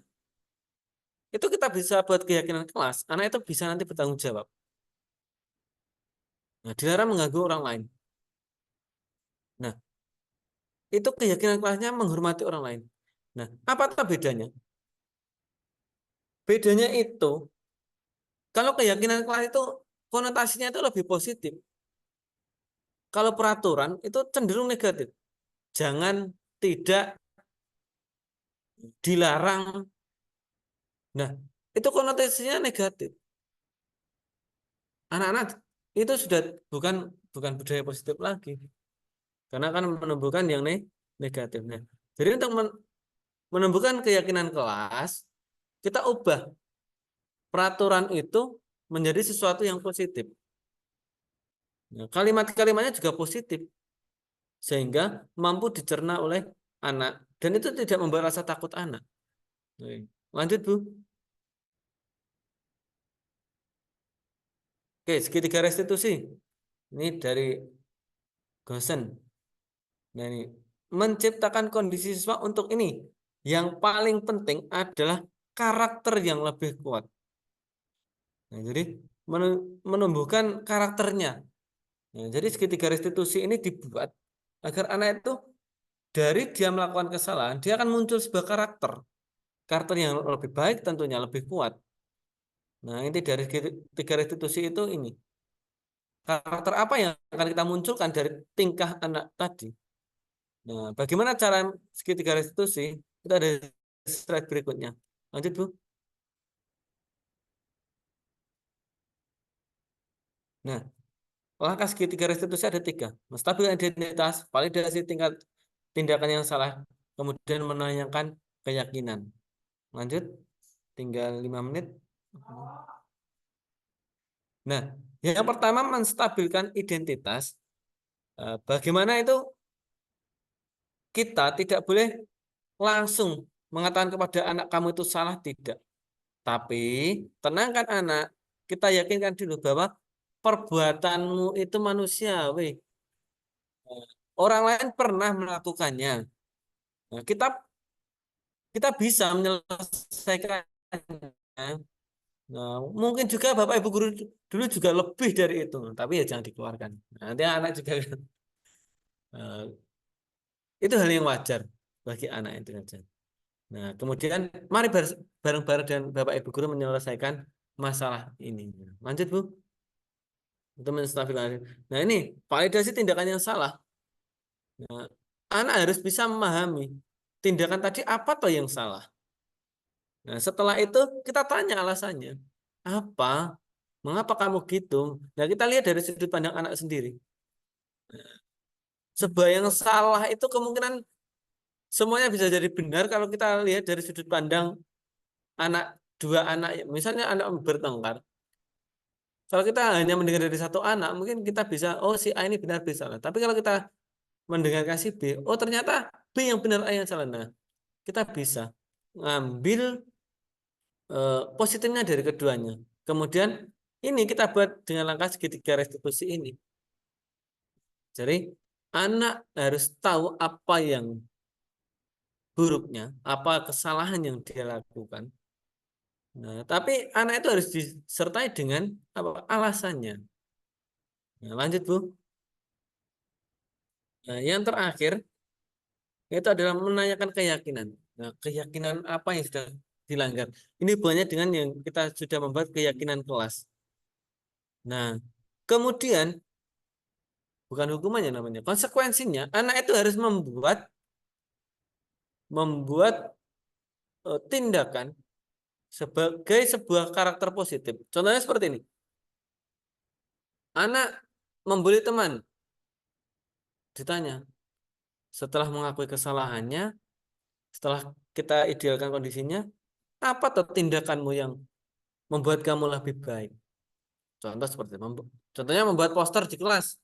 biar tidak ada kata bulian lagi. Misalnya anak membuang sampah sembarangan.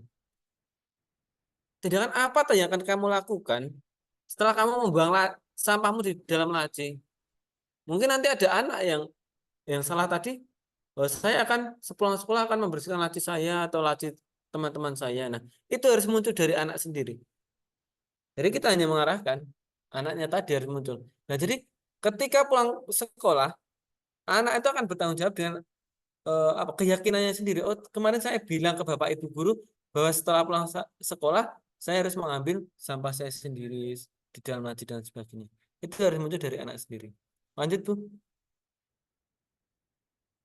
Nah, ini tadi tentang hukuman dan disiplin. Nah, identitas gagal itu hukuman. Nah, kita disiplin, kita harus menggunakan konsekuensi dan restitusi. Tadi sudah perbedaan antara hukuman, konsekuensi, dan restitusi. Jadi kita ambil satu saja. Anak belajar menyembunyikan kesalahan itu sebuah hukuman karena efek dari hukuman. Kemudian murid atau anak belajar taat peraturan itu sebuah konsekuensi. Nah, kemudian ini anak atau murid belajar memecahkan masalah. Nah, seperti tadi, kalau konsekuensi tadi anak membuang sampah di laci, dia cukup mengambilnya, membuangnya ke sampah, selesai. Tapi kalau restitusi, bagaimana cara anak itu memecahkan masalahnya? Tidak hanya punyanya sendiri, tapi punya teman-teman. Sehingga teman besok, oh kok sampah di laci saya bersih, ternyata si ayah membersihkan. Nah, karakter ini akan muncul, sehingga akan menular kepada teman-teman yang lainnya. Ini harapan dari segitiga restitusi. Moga Bu, slide selanjutnya. Terima kasih.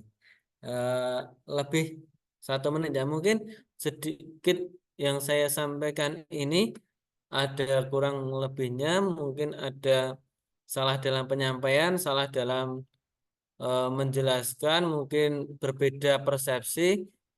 Saya mohon maaf yang sebesar-besarnya. Dari saya cukup sekian.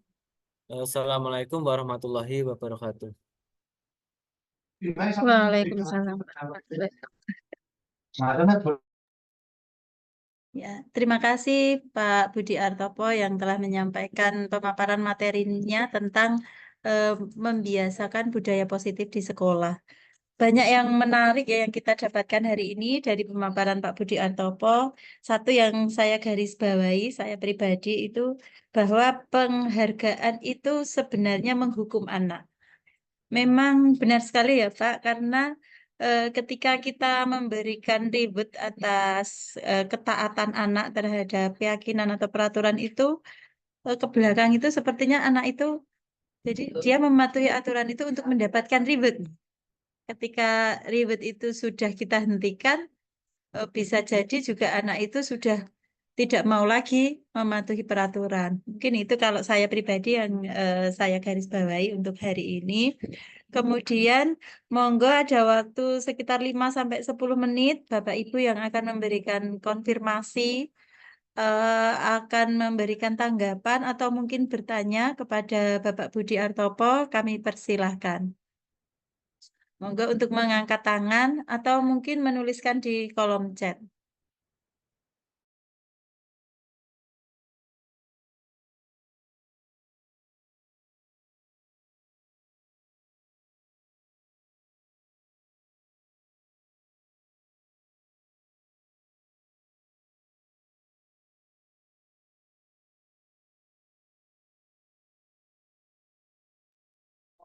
Monggo ada yang angkat tangan, Ibu Nurul Hikmah, silakan Bu.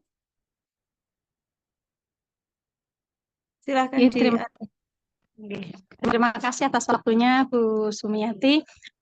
Terima kasih juga atas pemaparan materi dari Pak Budi Artopo. Memang salah satu apa ya, bentuk upaya peningkatan kinerja di PMM itu adalah budaya positif. Semoga nanti dengan pemaparan Pak Budi di sini, nanti guru-guru yang mengambil apa ya, untuk peningkatan berupa budaya positif di sini bisa mengaplikasikannya di dalam kelas sehingga budaya positif ini benar-benar dilaksanakan oleh anak-anak oleh siswa, saya yakin kalau memang budaya positif ini sudah berakar atau sudah melekat di anak-anak, kita tidak perlu lagi menggunakan otot untuk mendisiplinkan anak. Hanya kita kembali lagi ke segitiga restitusi, menyadarkan anak, mengetahui posisi anak, dan bagaimana anak untuk mengambil solusi yang akan dipilihnya untuk menyelesaikan masalah yang dihadapinya. Mungkin itu saja dari saya. Terima kasih Pak Budi. Ya, terima kasih Ibu Nurul Hikmah. Tadi tidak bertanya tapi memberikan tanggapan ya, menguatkan. Berikutnya kepada Ibu Mariana Sri Rahayu, kami persilakan.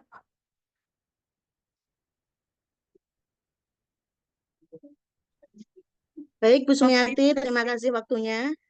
Selamat siang, Pak Budi Artopo. Menarik sekali pemaparan yang Bapak sampaikan pada siang hari ini, sehingga saya yang sedang ada kesibukan pun harus benar-benar fokus ke Bapak gitu ya. Ini Pak Budi, saya mau tanya tentang kalau budaya positif kan kita tahu itu sudah merupakan suatu good habit ya, atau kebiasaan yang sudah benar-benar terlaksana tanpa adanya suatu paksaan dan siswa itu happy dalam melaksanakan itu gitu. Nah, yang ingin saya tanyakan, jika good habit atau budaya positif itu dilaksanakan dalam lingkup sekolah dan bukan hanya dalam lingkup kelas, kira-kira apa cara sekolah itu mengetahui tolak ukur keberhasilannya gitu.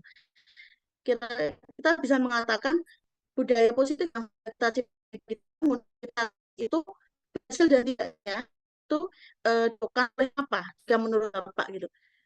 Karena ini apa yang akan Bapak sampaikan nanti tentu saja akan menjadi dasar saya juga untuk melaksanakan apa yang akan saya laksanakan di sekolah gitu. Terima kasih Pak Budi. Terima kasih Bu Sumiati. Ada lagi Bapak Ibu? Ya, karena tidak ada lagi yang mengangkat tangan. Oh, sebentar. Sekalian satu lagi ada Ibu Tri Admini. Silakan Ibu Tri Admini.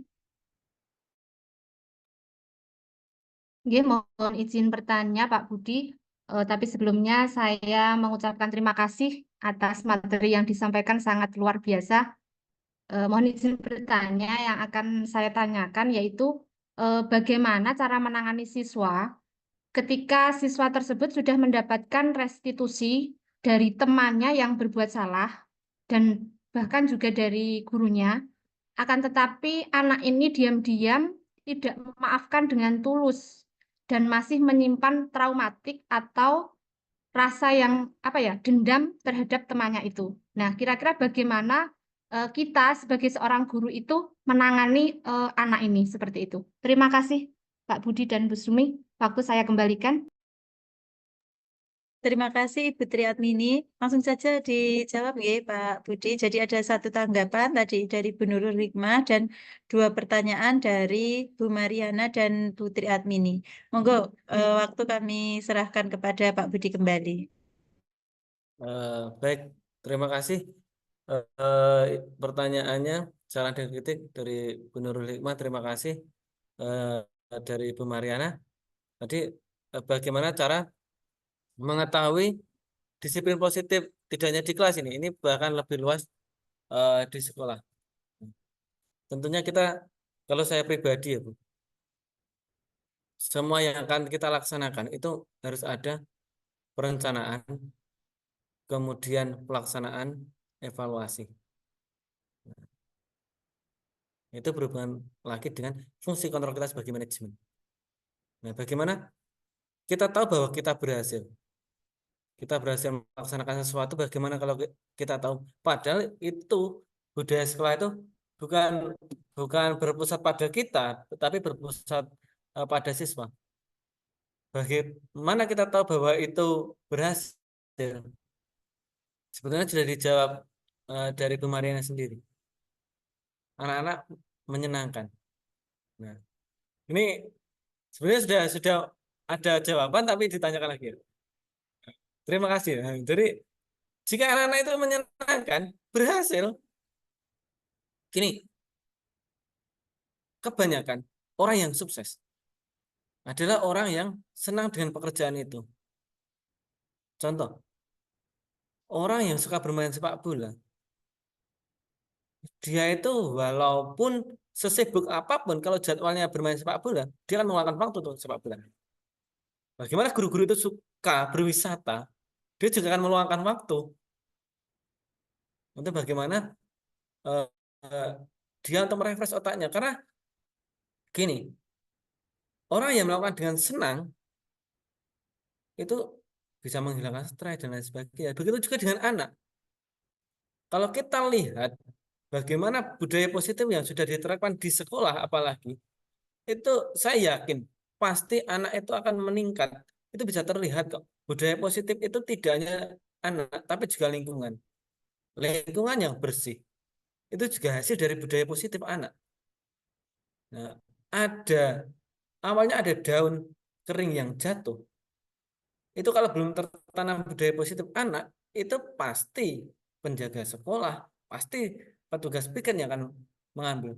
Tapi kalau disiplin positif sudah diterapkan, hal-hal yang terlihat, nah mungkin Ibu Mariana sudah paham betul tentang tabel T dan tabel Y. Nah, jadi disiplin positif itu akan terlihat juga, bagaimana bisa dilihat, bagaimana suaranya bisa dirasakan juga, tingkahnya juga. Jadi pertanyaan Bu Marian tadi juga sudah terjawab sebenarnya. Bagaimana kita melihat anak yang senang, nah, sekolah yang menyenangkan. Nah, jadi di Gunung Kidul ini ada GSM, Gerakan Sekolah Menyenangkan. Nah, kalau kita sudah terwujudkan, itu sudah tolak ukur tertinggi. Kalau sudah orang yang senang, itu adalah tolak ukur karena sudah akan terbentuk. Bagaimana anak menyukai sesuatu, itu akan all out di situ. Tidak hanya anak, kita pun juga. Nah, Bapak Ibu guru menyukai sesuatu, ya, misalnya suka memancing, nah, pasti Sabtu Minggu itu sudah ada rencana untuk itu. Nah, begitu juga dengan anak. Jadi bagaimana kita bisa melihat tolok ukur disiplin positif itu jika anak menyenangkan. Semua mengerjakan disiplin positif tapi tidak menyenangkan, berarti disiplin positif itu gagal, atau disiplin positif itu ternyata menurut kita itu anak itu sudah mengikuti disiplin positif, tapi anak itu akan merasa terkekang kalau dia tidak merasakan kesenangan. Nah, mungkin itu sedikit, mungkin ada tambahan dari yang lain, boleh. Kemudian yang kedua dari Putri Admin ini, bagaimana penanganan teman yang trauma? Nah, ini sama, harus kita cari karakteristik anak itu dulu. Jadi permasalahan trauma itu apa? Nah, nah tadi kurang detail traumanya tentang apa. Misal contohnya, ini contoh di kelas saya, ada anak yang saling pukul. Suatu saat anak yang satu itu ketakutan. Jangankan mau masuk sekolah, di rumah pun dia takut untuk keluar karena dia takut, karena dia sudah melakukan salah, dipukul dan lumayan dia melakukan trauma. Nah, kemudian kita terapkan fungsi kita sebagai manajemen tadi. Nah, bagaimana kita terapkan segitiga restitusi? Nah, sudah terapkan segitiga restitusi tapi masih trauma, terapkan lagi dengan cara metode yang lain, dengan langkah segitiga restitusi itu. Segitiga restitusi itu tidak hanya 1-2 kali, tapi bisa berkali-kali, dengan catatan kita dengan terapkannya dari karakteristik yang berbeda.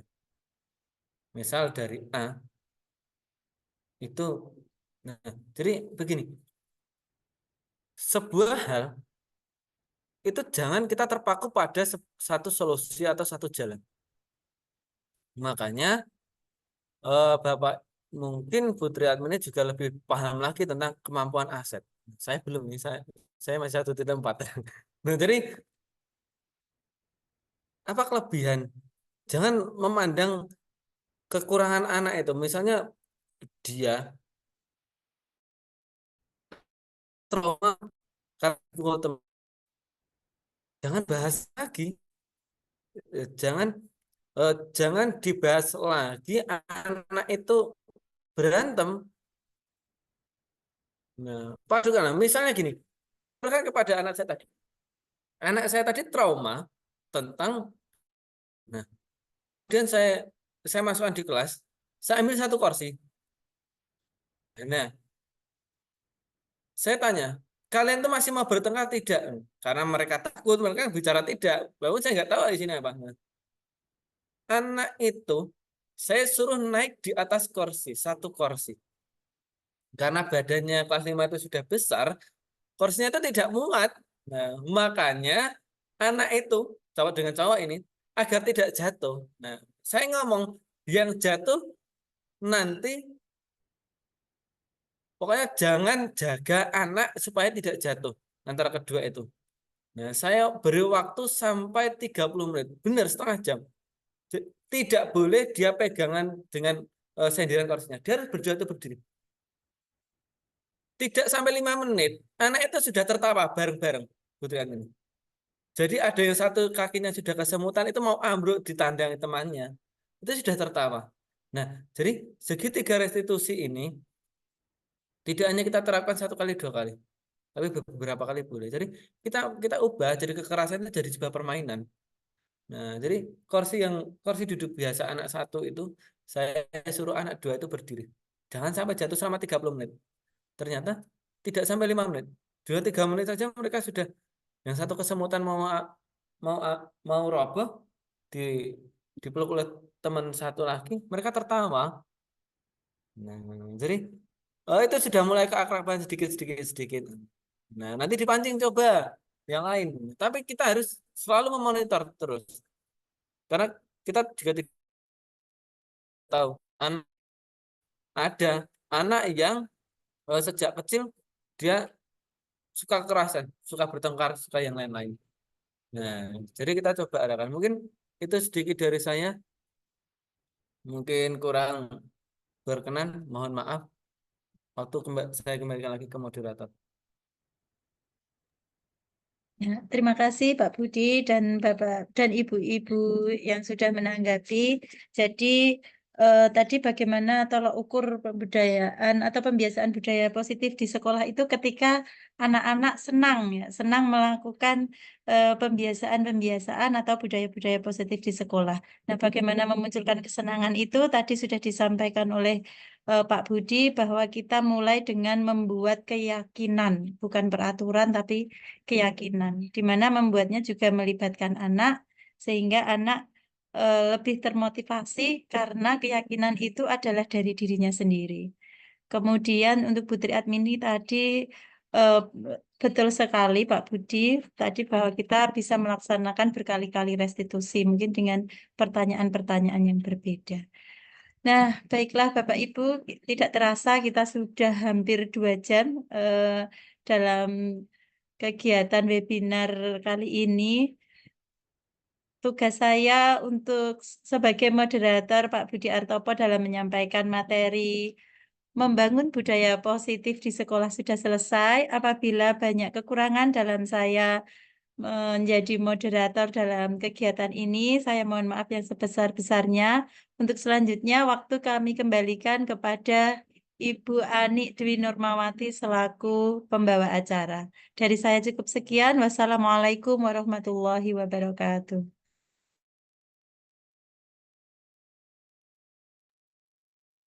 Ya, terima kasih. Demikianlah tadi sesi paparan dan diskusi dari narasumber. Terima kasih kami ucapkan kepada Bapak Ibu yang sudah mengikuti webinar dengan baik. Alhamdulillah berjalan lancar.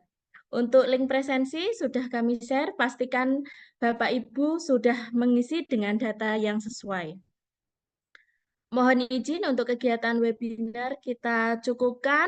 Saya selaku pembawa acara dan seluruh tim webinar pamit undur diri. Mohon maaf jika ada hal yang kurang berkenan. Sampai jumpa di webinar Gunung Kidul Smart Teacher selanjutnya. Wabillahi taufik walhidayah. Assalamualaikum warahmatullahi wabarakatuh. Assalamualaikum warahmatullahi wabarakatuh. Terima kasih Bapak Ibu semuanya. Pastikan untuk mengisi daftar hadir emailnya sudah betul, nggih. Karena kalau emailnya salah nanti bisa tidak sampai sertifikatnya.